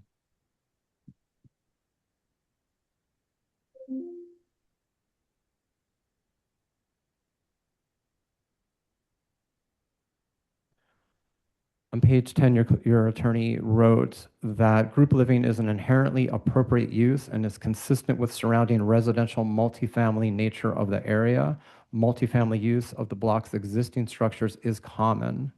Isn't she talking about the property that you have on East Parkside? She's not talking about Viola Street. She's literally listing every single property on Viola Street in the next sentence down. You're once again muddying the record by putting words in my mouth, in Meredith's mouth, and in general, creating an argument that doesn't exist. Come on, pay attention here. Go ahead. All right. So we showed 3 pages of single family dwellings, and you're saying that these few dwellings on this block of Viola Street mean that it's a multifamily block. Is that your position? It's not my position. That's what my attorney wrote, but I don't know if that list is exhaustive. Further, she's listed every other property that's within 5 feet away of this one on 1 block over that has tons of properties that are multifamily use. Chairman, do That you aren't even deny, mine. Chairman, do you deny that at the RCO meeting, you repeatedly said, when asked, that you could not identify one single person who would not be permitted to live in your building? I don't deny that. You're denying that? I do not deny that. Okay, you don't deny it. You, so, and you agree that multiple neighbors tried to get you to be clear and to have at least some basis for understanding who could live in your building and who would not be welcome. The neighbors wanted me to answer questions that were suggestive of both racism, classism, xenophobia, and a myriad of other things that I refused to engage in. Do you have any concern whatsoever for children who are going to be living in your building and who may be exposed to all kinds of dangers and terrible situations? Do I have any concern for children? Do children have parents? Do these children have parents? You're telling me that there are people who are going to be living in your building. You said you didn't think they were going to be Right, because children. I said because the amount that it costs to stay there would be significantly impractical for anybody with a child that can afford to stay here, but would rather have a single one-bedroom apartment. They would rather live in the one-bedroom apartment. That was my testimony, and that's what I said. But if they That's what you read into the record. And if a child accompanies a parent and sleeps in the same bed as that parent, why would they incur an additional rental charge? Well, because that's not what we've offered. That's never what we've testified to as what would happen. We never said that we were going to have children sleeping in the same beds as their parents. Once again, you're creating boogeyman arguments to scare everybody. And So go you're telling me that if someone has like a you're creating far-flung arguments, and you want me to create whatever it is that you want to Stop. create. If someone, Steve, sorry, all right. just take a break here a minute. Let's get back to question, answer, and that's it. Okay. If someone has a young child, a infant, a toddler, you're going to charge them separate rent, and you think they're going to be sleeping in a separate room? You're implying that we would rent to them, right? So I don't know what that person would qualify for. I don't know if that person would even be able to rent an apartment. I don't know if they have good credit. I don't know if they have criminal back. Like I don't know what it is, right? So once again, you're creating scenarios that are far-flung that might never have been in practice for me to make a decision, for me to smear me in some kind of way, and I just won't engage it.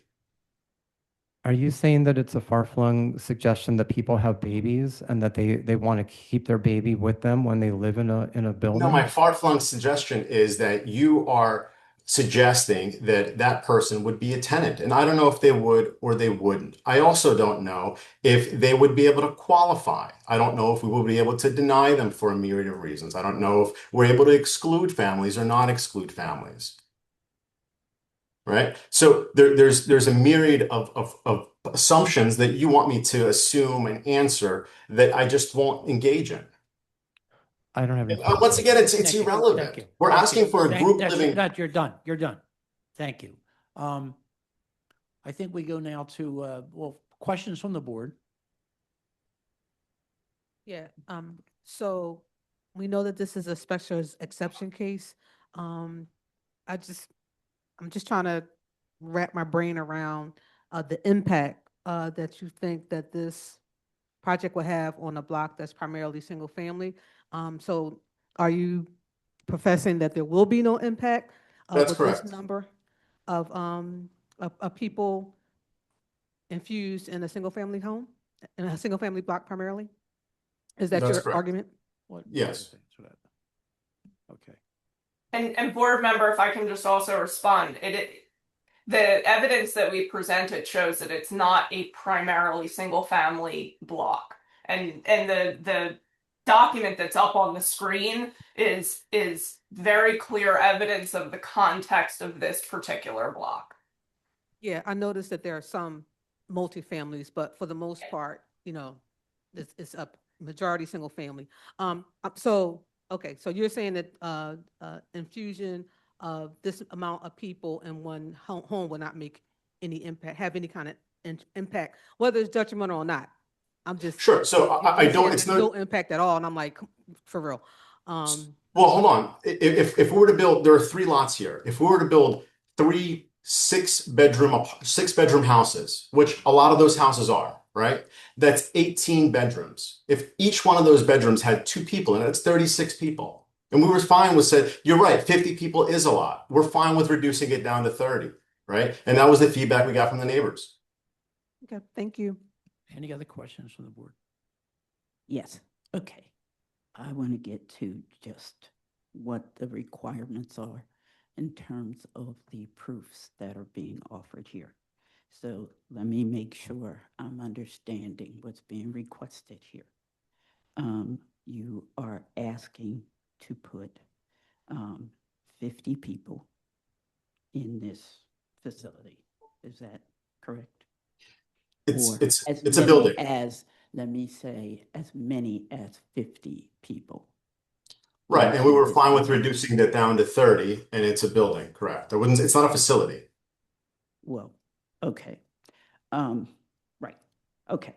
So the criteria that you have to show to get a special exception include traffic, that there's not going to be any congestion in the public streets or the public transit systems.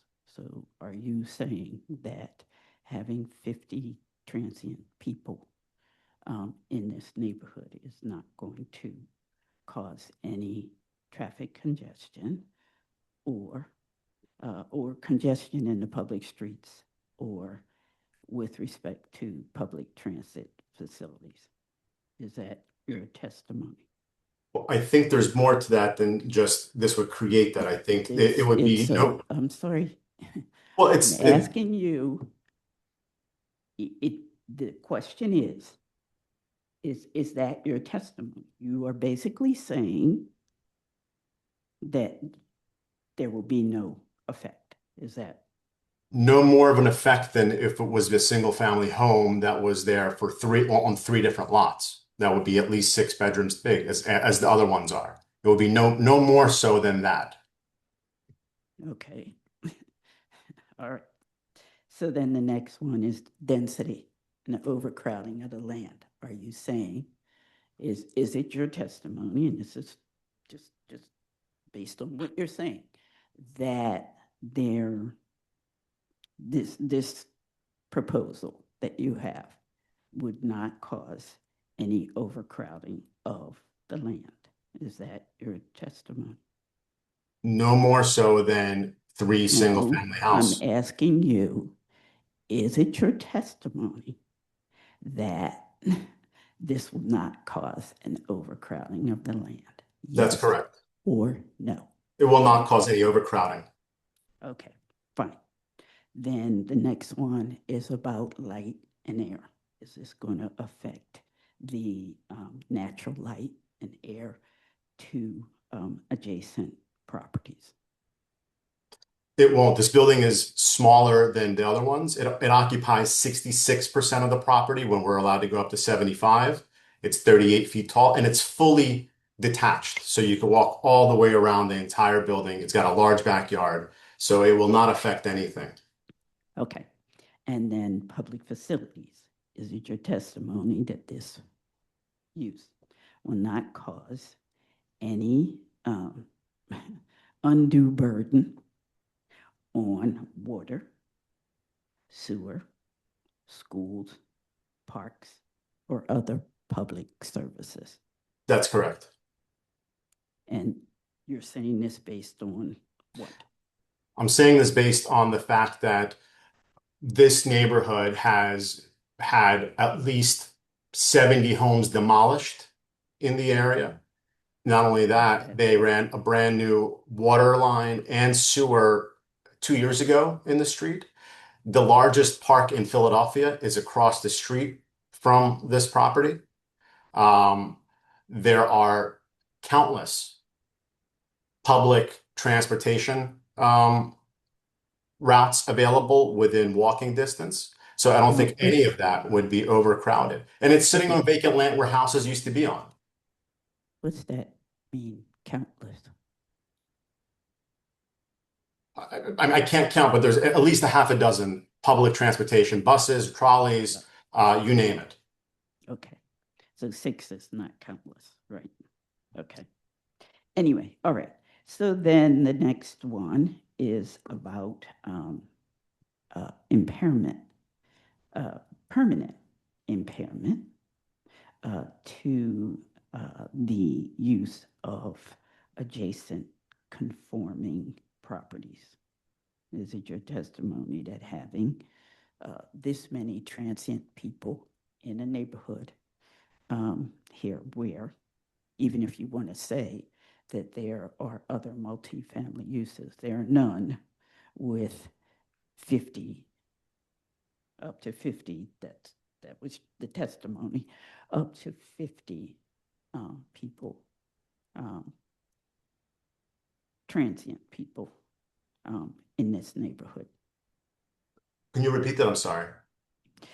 The question is, one of the criteria that you have the burden of proving is that there won't be any permanent impairment to the use of adjacent conforming properties by this use that you're proposing. So if you're— I don't know what an impairment is. It means that it causes a harm to the use of adjacent conforming properties. No, and I would say I don't think this is non-conforming. It's a use I allowed. didn't say non-conforming. I said it causes harm to adjacent conforming properties, i.e. ones that conform with the code or whatever permissions may have been granted. Yeah, I don't think this does. And that's your testimony. That's correct. Right? All right. And then no, there's no danger to the general health, welfare, and safety of the surrounding community. Is that none whatsoever? Testimony. Okay. All right. All right. And then this is consistent and or not in conflict with the spirit of the zoning code and the city's comprehensive plan. That not at all. That's why it's a special exemption and not a variance or a refusal. Special exception it is, but okay. All right. Thank you. And just with respect to Board Member Gaston, I just want to make sure that the proper standard is being applied here.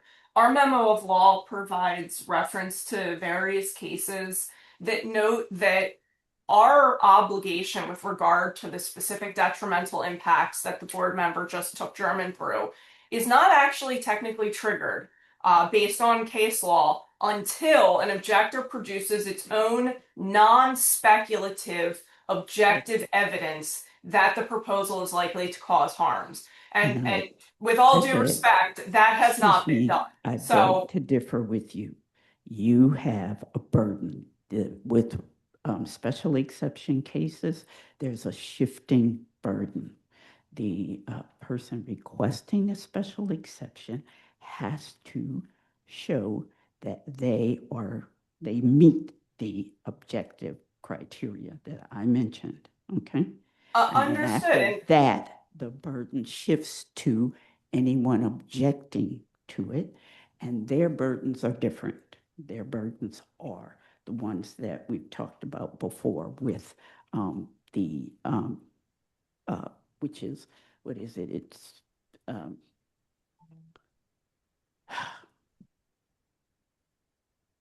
it's 2, and they're speculative. It's the detriment to health, safety, and welfare, which is part of what the objectors have to prove. Okay. And that is not supposed to be speculative. There's supposed to be some kind of idea that this is something that really could happen as opposed to what might be imagined could happen. So again, I don't agree with you about the case law. Understood, board member. Like I said, our memo of law has references, several references to cases that make it clear that there is a discrepancy between the Philadelphia Code and the way that courts generally apply these cases. That. But with that said, we I do submit understand that that our code is different, okay? And so if what you're referencing, just like I said to Mr. Masters, if what you're referencing is some other codes that do not apply here, then the standards are different. that's I not totally agree with you that the standards for a special exception in other parts of the state may be different than what we have here. All right, questions for our attorney? None at this time. All right, questions from the virtual audience, but we'll start here first, okay? Anyone here want to make comments? Oh, I need my testimony to be adopted. Yeah, I'll take care of that for you. Look, why don't we just, anyone want to make comments in the audience here? Come on up, please.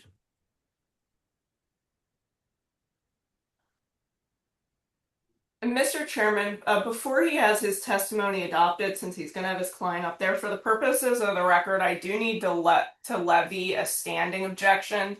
Viola Street Residents Association is no longer an RCO registered for this property.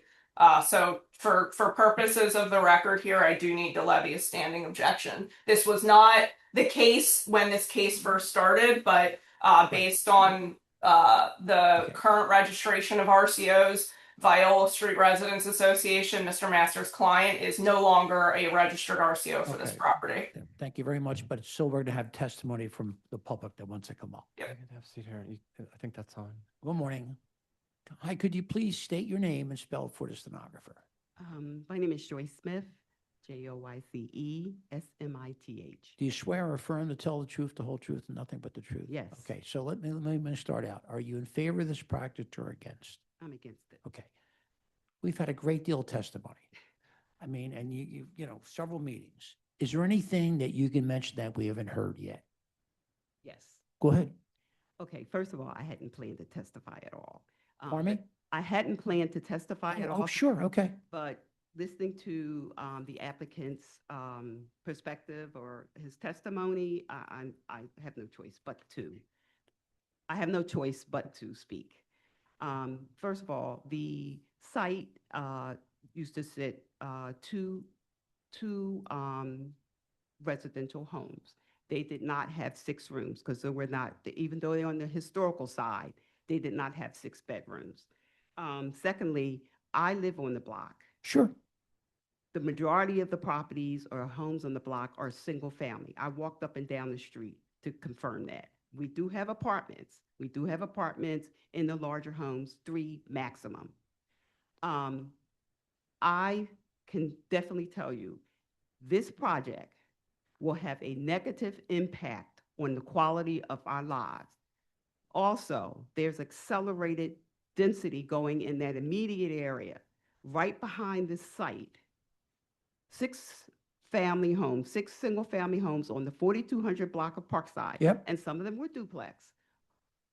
50 apartments are now going almost right in back of this project.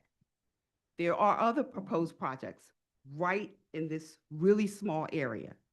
The density that is being exacerbated in our neighborhood and in this particular area by this developer is going to definitely impact our lives. The density, the traffic, the congestion, it's, okay. I don't even know how we're going to live like that. Okay. So All there's right. more I can say, but I'm going to let it go with that. Is this your client? Yes. Why don't you get your testimony adopted while we're doing this? Sure. Joyce, can you, did you listen to my testimony earlier today and in the prior hearings that we've had on this case? Yes, for everyone. And do you agree that it was true and accurate, and do you adopt it as your own? Yes. Can you also explain whether another organization has taken over the RCO status for this project? Yes, Centennial Parkside CDC, who we work with, we work together, the three RCOs in our neighborhood. We all work together and we Okay. support one another. And at this point, am I going to be now representing that entity in this case? Yes. Okay. No further- Meredith, do you have any questions to this client? I have, I think, one question for Ms. Smith. Ms. Smith, are you familiar with a fundraiser that was started for the Viola Street Residents Association concerning this particular property Yes. to raise funds for legal counsel? Yes. Okay. I just want to share one thing, and then this is for rebuttal purposes, and I can submit this to the board after the fact. So does this look like a printout of the website of the description of the fundraiser? It says, help Viola Street residents defend our neighborhood. The Viola Street Residents Association is rating $30,000. Does this look like the fundraiser? I'm going to object that this has nothing to do with Ms. Smith's testimony. So what's the relevance here? So why don't we do this? Let's let her answer the question if she can, right? Yes. Yeah. So, and do you see here where it says the East Parkside community is already saturated with a sizable number of group living residences on surrounding blocks? You see where it states that? Yes. So my question is, you've made some statements here about the impact that you believe that this particular group living facility is going to cause. But the standard for a special exception is not whether it's going to cause impact. It's whether it's going to cause impact beyond what another group living facility would cause. So what is it that you believe about this specific group living facility that is going to cause significantly more harm than the other group living residences that exist in your community already? I'm objecting to the question because it assumes facts that are actually false. We don't have to as objectors argue the basis of the impact of various terrible or not so terrible or mostly terrible group living situations in this neighborhood. We have used the words of Mr. Yakubov himself, who has confirmed that anyone who moves into that facility is going to be at risk themselves. We're not even talking about the neighbors. We're talking about people who are innocent who are going to be there. Steve, listen. Okay. I think she can answer that question as to why she thinks this is. Okay. Why do you answer that question? Why you are concerned about this particular project? If you look on the 4200 block of Viola Street, yeah, you will see it's not suitable for a large facility like that. The other facilities are on Girard Avenue. Yep. That is really a wide street, a wide street. Viola is a small, narrow, one-sided parking block. All right. Thank you for your answer. Meredith, anything else? Nothing further. Okay. Questions or comments from the virtual audience?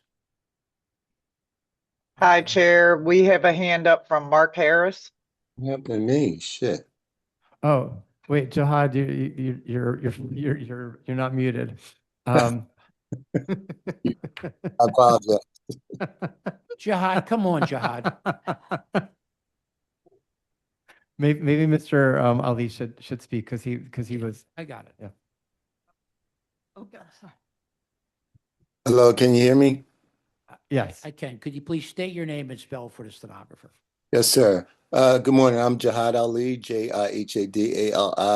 I live at 4276 Parkside Avenue, which is an arterial street, which is a large street directly. Wait. Before do you swear or affirm to tell the truth, nothing but the truth? Yes, I do. All right. Please proceed with your testimony. I live directly behind the property that we're here today about. My written opposition is in the record, reference 6061. I'll use my time on one legal issue. Yeah, we saw your letter too. Thank you, Your Honor. The board's first task is to determine which use this actually is. The applicant's own testimony today has answered it. Under section 14-6012B.2, a building containing rooms rented as living quarters without private bathrooms is a single-room residence. The code's own examples, dormitories, rooming houses, and supported independent living. The witness testified on both elements.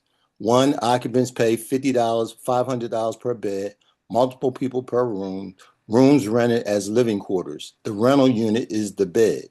Two, 16 bathrooms for 50 people. 50 individual rented beds cannot each have a private bathroom, with 16 in the building. Even a bathroom attached to a room is shared among the strangers renting beds in that room. No renter of a bed has a private bathroom. That is a rooming house by the applicant's own numbers. Under table 14-602-1, single room residence is expressly prohibited in RSA 5, not special exception prohibited. The same table permits it by special exception in RM and RMX districts. So council knew how to allow it where it wanted it to have. Here it chose no. The board cannot grant a special exception for a prohibited use. The applicant's remedy would be a use variance, which is not before you. And this zoning was deliberate. Bill 140076 passed May 2014. I have a certified copy. It remapped those exact blocks from RM1 where this use could at least be sought to RSA 5 where it is prohibited. Granting this application would reverse council's judgment from this block about this block. At minimum, the applicant bears the burden on a special exception, and his own testimony describes it a use other than the one it applied for. On this record, it has not carried that burden. Finally, if the board reaches the special exception criteria, 50 beds at $500 each is a $25,000 a month rooming operation at 3+ occupants per bathroom in a row house district council downsized. The record, including a district council member and Senator Yu's office, reflects this determinant. I ask the board to deny this application. Thank you. Thank you very much. Hold on. Meredith, do you have any questions? I do. Mr. Ali, are you an attorney? No, I'm not. Are you a licensed planner? No, I'm not. Do you have any educational or professional background that would give you I'm any? objecting that a witness and a member of the community doesn't have to put up with questioning their viability as someone who thinks and can express themselves. He provided a legal argument. Well, listen to me. I'm going to let him answer the question. I think he has the ability to answer the question. Do you have any form of professional or educational background that would give you special credentials to be able to interpret the zoning code or provide a legal argument to this board? No, I don't. That's all I have. All right, thank you. Redirect. Mr. Ali, are you able to count 50 and the number of bathrooms and the number of people and calculate whether there is 1-to-1 ratio or not? Yes, I can. Thank you. Thank you. So we're now going to, how many other people here want to testify? All right, 2. Okay. Could you please state your name and spell for the stenographer? My name is Jean Allen, Jeanallen. Right. Do you swear or affirm to tell the truth, the whole truth, nothing but the truth? I do. Now, you've known we've had quite a bit of testimony over several But months. be sure- I'm going to ask one thing. Are you in favor of this project or against? I am against it. Okay. And I just want to make one comment as a common, ordinary mom, grandmom, great-grandmother. And I just want to beg this council to make a decision today. Today, we've been laboring this thing for more than a year. It's torturous. It's unfair, uncruel punishment. One thing I try to do is try to move it along. So thank you very much. Is there anyone else here wants to make? Hold on. Meredith, you want to answer any questions relative to her thinking this has been torturous?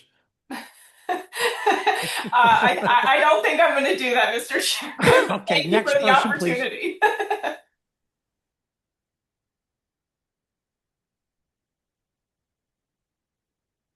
Good morning, sir. Could you please state your name and spell it for the stenographer? Yes, my name is Randy Smith. Oh, yeah, go My really name close. is Randy Smith. All right. Could you spell it for the stenographer? Randy Smith, Smith. Do you swear or affirm to tell the truth, the whole truth, nothing but the truth? Yes, I do. Are you a neighbor? Yes, Are you in favor of this project or against? I'm against it. Thank you very much for your comments. We appreciate it. But I would just like to make one comment. But is the comment something we haven't already heard? No. Go ahead. Well, like you said, we have been almost a year coming to you guys, to this board. And I hope that you look at this. We are seniors. We had to hire a lawyer, pay out of pocket, and I hope that you don't allow something like this to happen again, where taxpayers, seniors, have to pay for a lawyer with, and to be a face with the developers like this. Let's not waste taxpayers' money for developers like this man. All right. Thank you very much. Do you have any, Meredith, do you have any questions? I do not. Okay. Questions or comments from the virtual audience?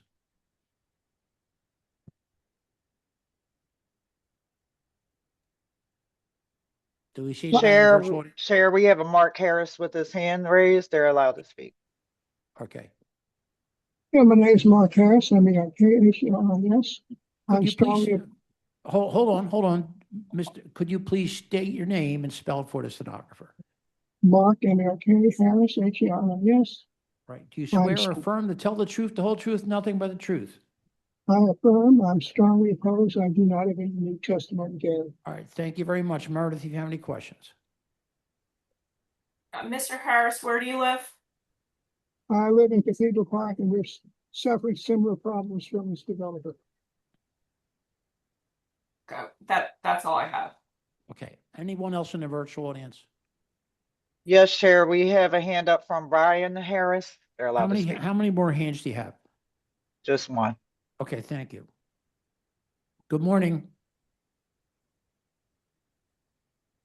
Morning, Brian Harris here. Hi, good morning. Could you please state your name and spell it for the stenographer? Brian Harris, BRYANHARRIS. Right. Do you swear or affirm to tell the truth, the whole truth, and nothing but the truth? I do. Okay. Are you in favor of this project or against? I'm against. And are you a neighbor? I am. Okay, thank you very much. Any questions from anybody? He's also a community leader. Okay.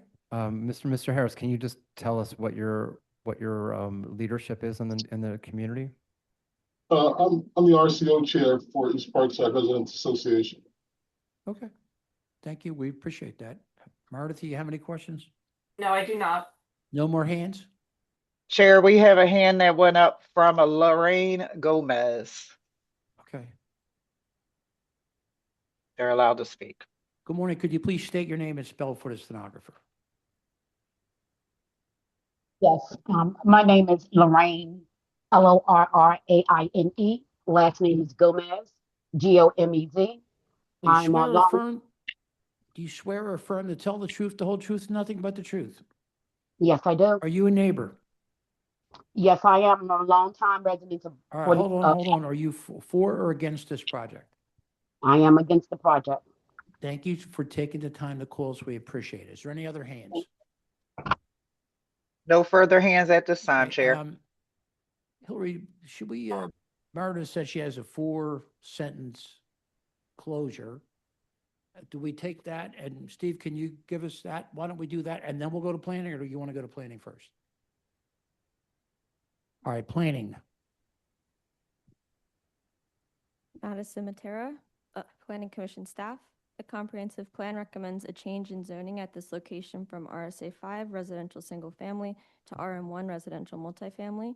The city rezoned this property from RM1 to RSA 5 in 2014 in a community supported map change. Under RM1 zoning, they would be allowed 9 units with up to 3 unrelated people allowed per unit. The request for 50 occupants represents a significant overuse of the property. It has been demonstrated that the proposal will cause detrimental impacts beyond what might normally be expected. The City Planning Commission recommends that the board deny the proposed special exception for group living at this location. Okay, Meredith, why don't we start with you? Thank you, Mr. Chairman. I don't intend to repeat the significant amount of testimony or legal argument that was given during the hearing several months ago, but I did again just want to remind the board that a special exception is not intended to be special, nor is it intended to be an exception to the code.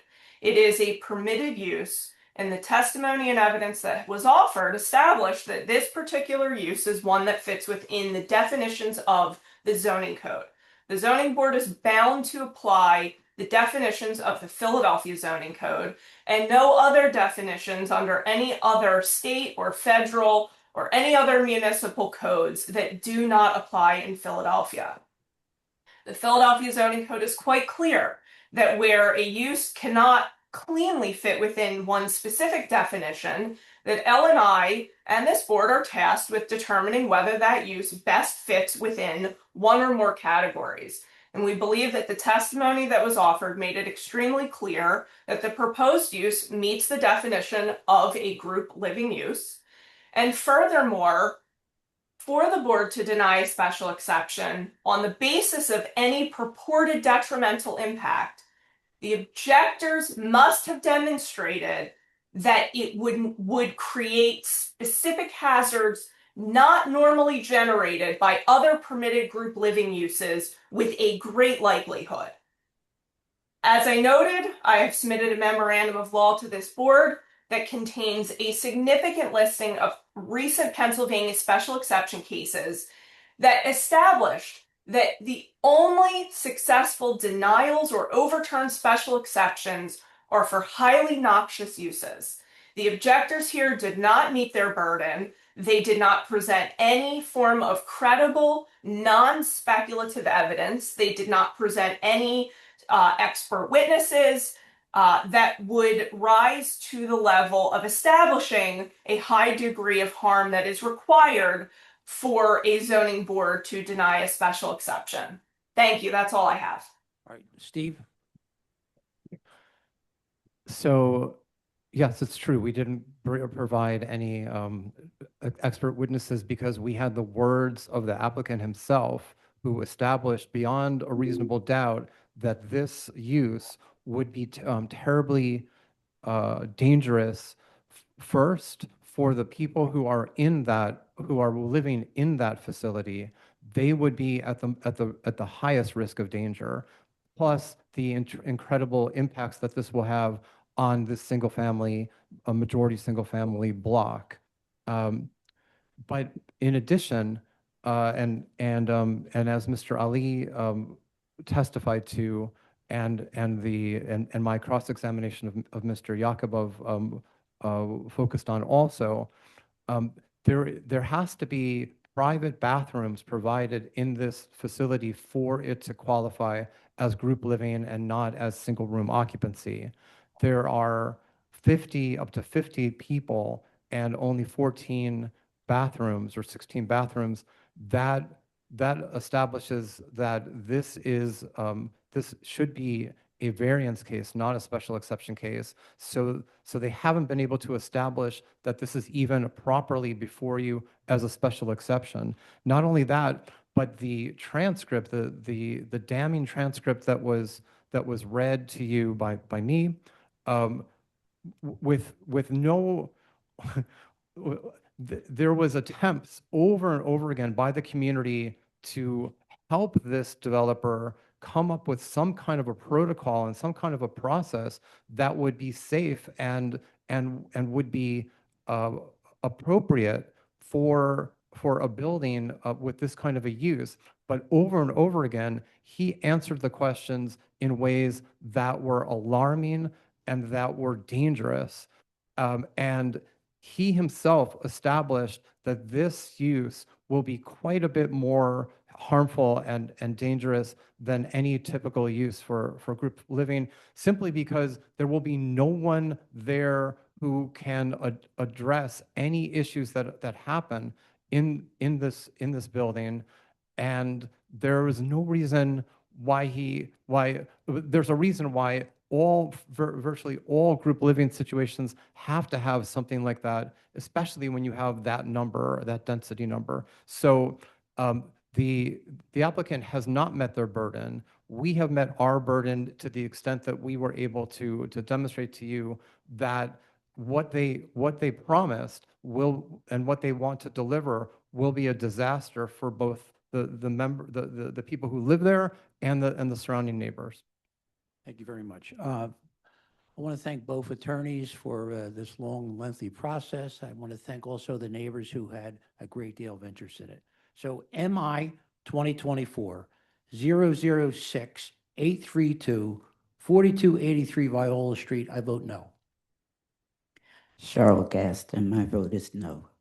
Tanetta Graham, my vote is no. Ryan McAdams, my vote is no. Kaya Wynn, my vote is no. Thank you to everyone. Thank you.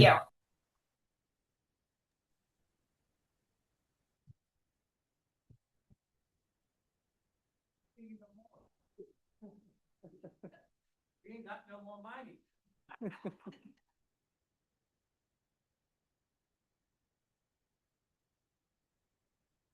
Everybody shut their mics off.